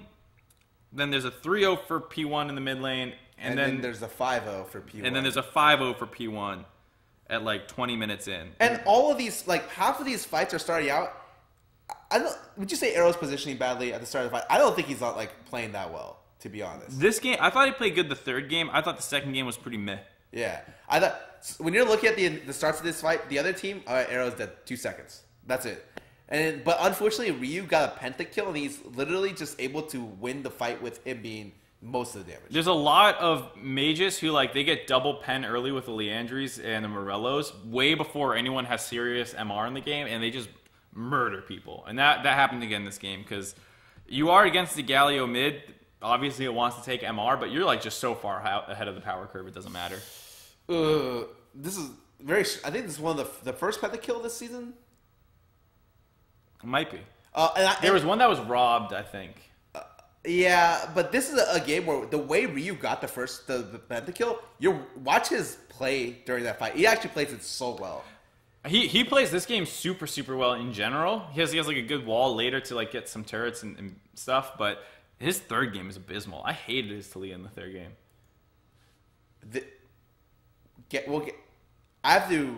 Do you have one more thing to say in game 2? Because I don't have anything to say. Not really. This is really. It was basically just like Talia went the hell off. Yeah, and Arrow died every fight. Yeah. That brings us to game 3, last game of the day. I think Ryu just played like hot garbage, and Mike kind of got caught out often, and Arrow had weird itemization. Arrow didn't play bad. This is a game where I saw Arrow's position. I was like, oh, he's doing a lot of damage, but he's playing against Someday, who actually controls team fights well. Team fights super well as frontline. Yeah, he like goes in, waits till Arrow starts hitting him, pops his W, and then he's like Arrow just becomes useless for a couple seconds while his team with Cassio melts the other team's frontline faster, and then he starts running at Arrow, and Arrow now has to run away. And like all the games that Dig loses or P1 loses, good example of like their jungler not knowing limitations. Yep. Against better teams who can just insta give you, like if you're out of position for a second. He's and all the characters that he plays are very solo QS. You see, he's played Lee Sin, Kha'Zix, Elise. Yep. I think he played Elise. Was this the Elise game? No, he didn't play any Elise. It was Kha'Zix, Lee. Okay. So for the most part, that's all he plays. Yep. He's So I guess I should actually talk a little bit about him. I play a lot of solo queue. I think in terms of like people who aren't on challenger teams, so just fresh from solo queue, him and Blabberfish are the 2 best junglers in NA. They've been consistently top 20 challenger multiple seasons. They're just good. But yeah, they have this problem where not problem. It just everyone happens where in solo queue you can get away with a bunch of shit. You don't know what the limit is when they can punish and kill you or force sums. And you have to go through learning that by just dying a lot in scrims. And it's obvious, like, there's no way they scrimmed this guy a lot. No. From my understanding, they did not get many scrims with Mike Youngin. This time around, like we said, he gets caught out a couple times at the start of situations. He doesn't always even die from them, and sometimes even makes good plays afterwards, but he's always getting the Galio ult on him, basically. There's very few Galio ults onto like a Kog'Maw once the team tries to dive them. And they never really found great initiations. Sometimes they still won these fights. Like a lot of them were, this is another really, really scrappy game. But I think what kind of killed them was Arrow's, well, there's 2 things that killed them. One, Ryu's walls fucking sucked. They were like dividers in a highway. But like they weren't stopping you from getting anything. They just slowed traffic down, you know? They slowed his own team's traffic down. He was like making his team be rubbernecks, like, oh, what's going on?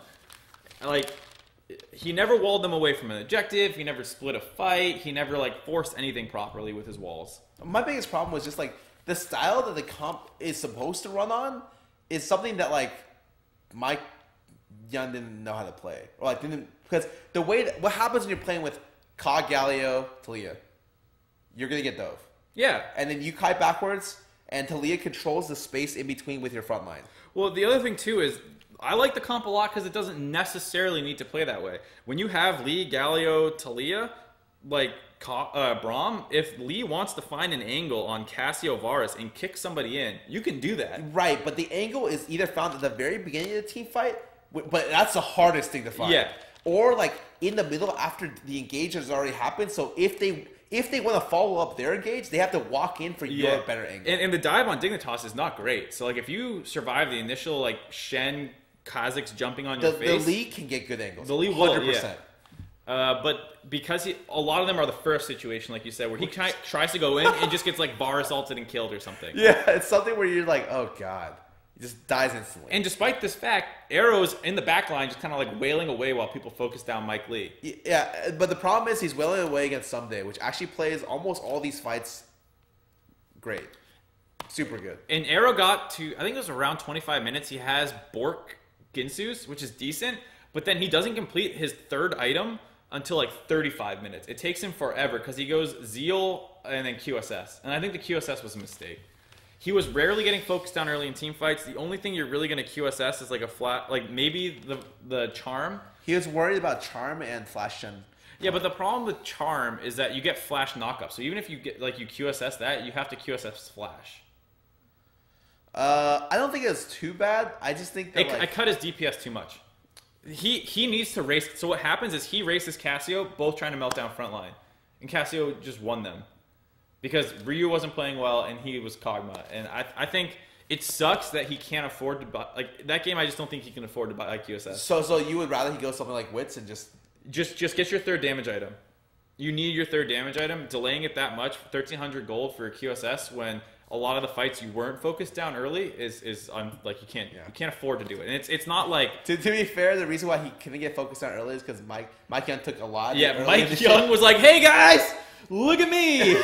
He took like 2 of the initial CCs, but that does create space. Yeah, but so if that's how the fights are going to go, you need to have your third damage item to match Cassio, who's all damage. Yeah. And they just didn't. And now that I think about it, he did have Braum, right? Yeah, he had Braum, he had Galio. Which makes it so... They had Lee. They had a lot of peel if he ever does get caught, as long as he doesn't get insta-killed. Right.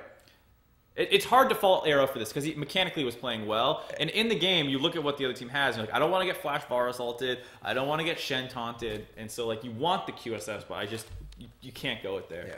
And maybe if Ryu had played better, too, he would have been fine.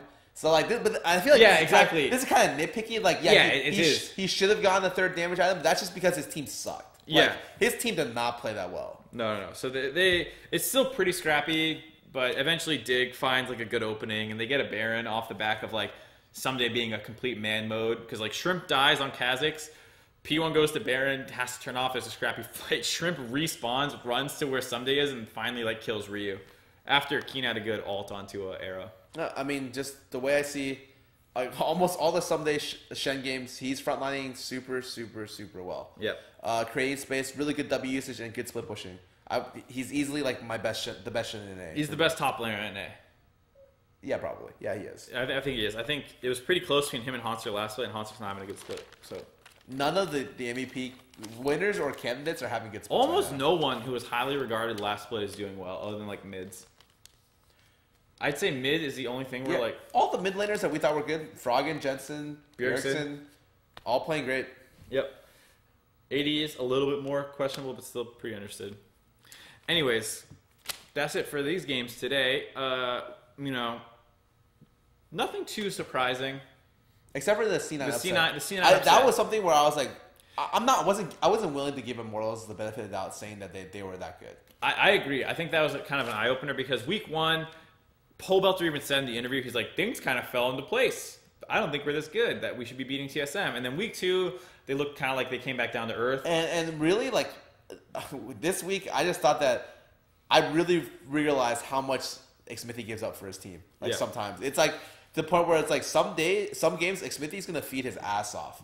But the reason why he got there is because he sacrificed a lot to make sure his team got there. And Pole Belter and Cody Sun and even Flame, to be fair, are competent enough players that if Smithy hands them leads, they can win games. Yep. So We'll have to see exactly where they end up, but I think we put them 6th or 7th last week. They'll go up. They'll probably end up going up, depending on how they look tomorrow, but more than likely still going to go up. Okay. So that's going to do it for our coverage today. We will take a Q&A session now with Josh helping out, force him to stop watching Melee.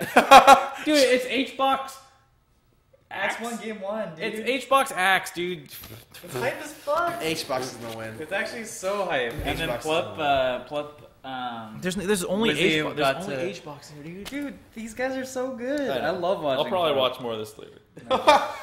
Alright, hit us with the Anyways. questions. All right. Hit us with some questions. You can still tweet at Greatest League T Twitter account to get your questions answered. We'll probably only do like 10 minutes of this. It is pretty late. It's already 8 o'clock. Yeah, Tony says how Immortals plays tomorrow. They've already played 2 games. I meant in terms of... Oh, yeah, they're 5-1. The relative competition. They beat TL this week. Does that count? No. I love it. Why are you worrying about other teams, Tony? Focus on your game. Yeah, TL... Dude, Tony, don't even talk. I saw those games today. Are you serious? Yeah. That second game, the way you coached them, are you serious? They threw that big of a lead? And then you let them get into a scrappy game 3? You didn't knuckle down and make them smash game 3 to be like, we don't fuck around? Pantheon and Envy versus Echo Fox. You guys cover this? We didn't cover it as much as we could have. I actually think it's a good pick if you play it well. I don't think it's as cheesy as some like solo queue to competitive picks. Oh. It is not a Riven to me. It is not a Yasuo. I don't It's even think this pick wins. I think it barely wins. against Kennen. Yes. Especially with the new D-Shield. On this, it probably wins... it wins less. But on live, it wins harder because you're only given 1 pot. Yeah. But I mean, I don't even think it's that... Like, I don't think it's It's great. one of those things that both benefits and gets worse in competitive play. So the problem with Pantheon and solo queue is like if you don't smash your lane, which you usually can because you often take Ignite, you become less relevant. But you also have better tools for smashing your lane because like your team knows to coordinate with you to get your leads. Similarly, they'll know how to use your ult better, assuming that you practice with it. So those 2 parts are better, but also the enemy team's going to be like, oh shit, we can't let this Pantheon get off the ground. I think it's not a hard counter. It's like a soft... it's like as close to a soft counter as you can get. Hard counters for me are more like the Urgot, where I just look at it I'm just like, wow, this actually just... They can't do anything. Right, but whereas Urgot becomes this useless blob, Pantheon can like alter on the Yeah, map. Pantheon's always got global pressure. Yeah. There's trade-offs. Yeah, there's trade-offs. All right. Who would win in a best of 3? Delta Fox or Team Liquid? Team Liquid. Ooh, look at the humility coming out. Why would you guys lose? What would happen? Well, break the series down a little bit. We would win early game, and then we would lose because we throw at someplace in name. I don't know. That's TL's motto. But and then the second You guys game, ban Olaf, right? You're not giving him Olaf? we ban Olaf. Okay, that sounds like a good start. You sure you can't beat them? We can maybe take a game. Yeah. I'll get back. Like, we're working 1 step at a time, Mark. 1 game win first, and then the series, and then Worlds. Yeah, We're but just you waiting. guys already We're played. just waiting. You already played Big Gods, and we already played Big Gods in CLGA. Probably the other 2 weakest teams in China. But we play every team twice. Yeah, so I guess we'll improve more than they will. Exactly. Yeah, of course we'll improve more than they will. We played 6 games together. The last game was the first game I've ever had Void walk in with me to get Ward's deep vision when it's even jungle control. I'm just saying, that's a big improvement. Big improvement. Wait, you're a coach. Why are you saying that? What do you guys think about P1's jungle swaps? Is jungle really the problem? No.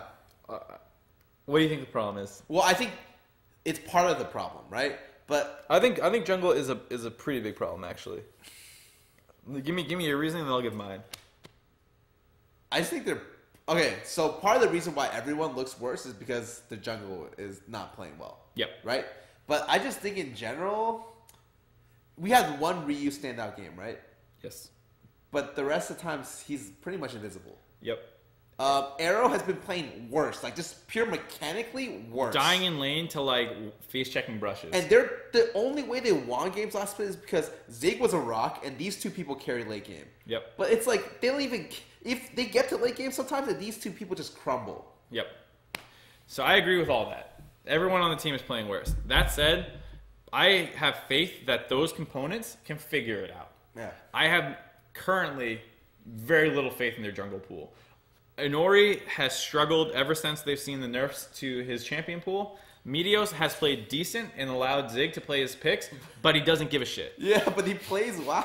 He plays WoW and he shows up and he's like, "Hey guys, just don't worry if things go bad. Believe in every teamwork thing." And the only reason because he was never a positive guy. The only reason he's positive now is because he doesn't care. To be fair, he's still one of the only junglers I've ever seen that knows how to effectively do Rift Herald without losing health. Like that raiding that he's doing in WoW is coming in handy because it is close to a raid boss. Yeah. Everyone, step in the circles. Everyone is literally failing that. Watch how people clear Rift Herald. They always take damage from the cleave. Don't stand the fire, dude. They always get hit with the charge. Don't stand the fire. They don't go behind his back to hit. Oh my god, it all makes sense like, now. I'm God, just saying, he's training. Watch him do Rift Herald. Watch everyone else do Rift Herald. They just suck at it.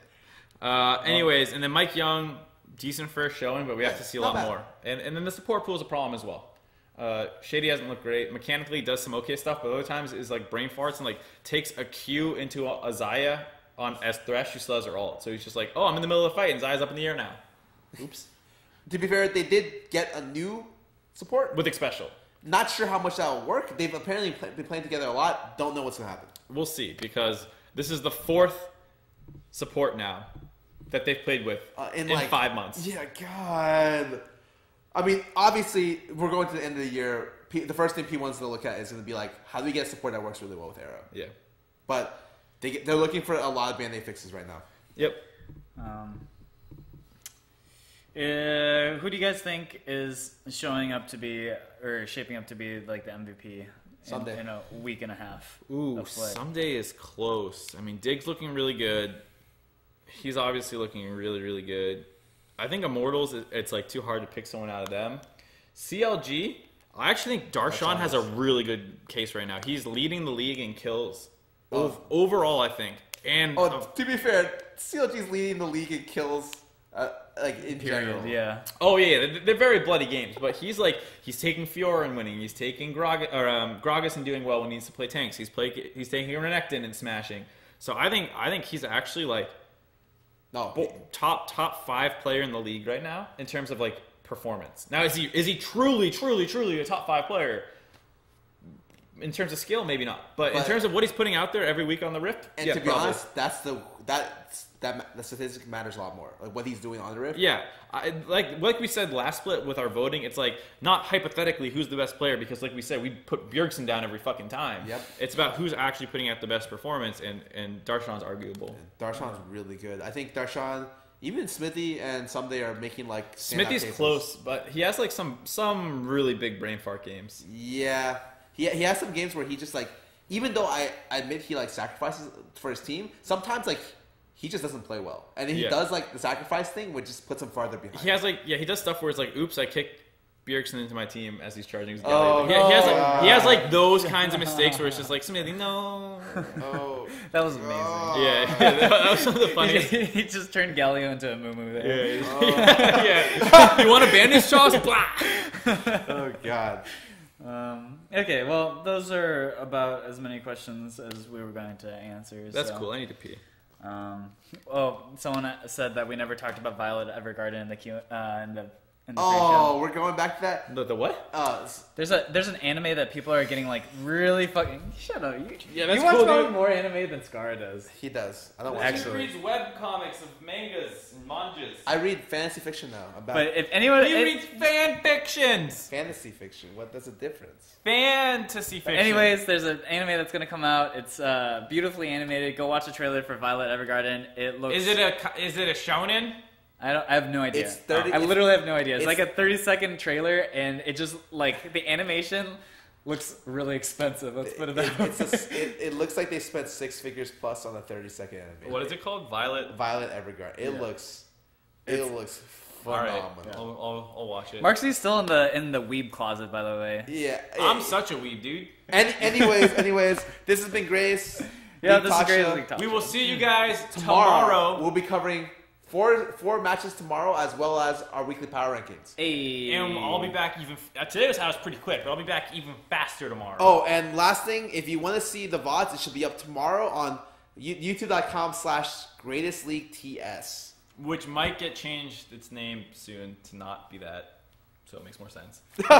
Anyways, thank you guys. Follow us on our social media. Man, I love all of you. Toodaloo.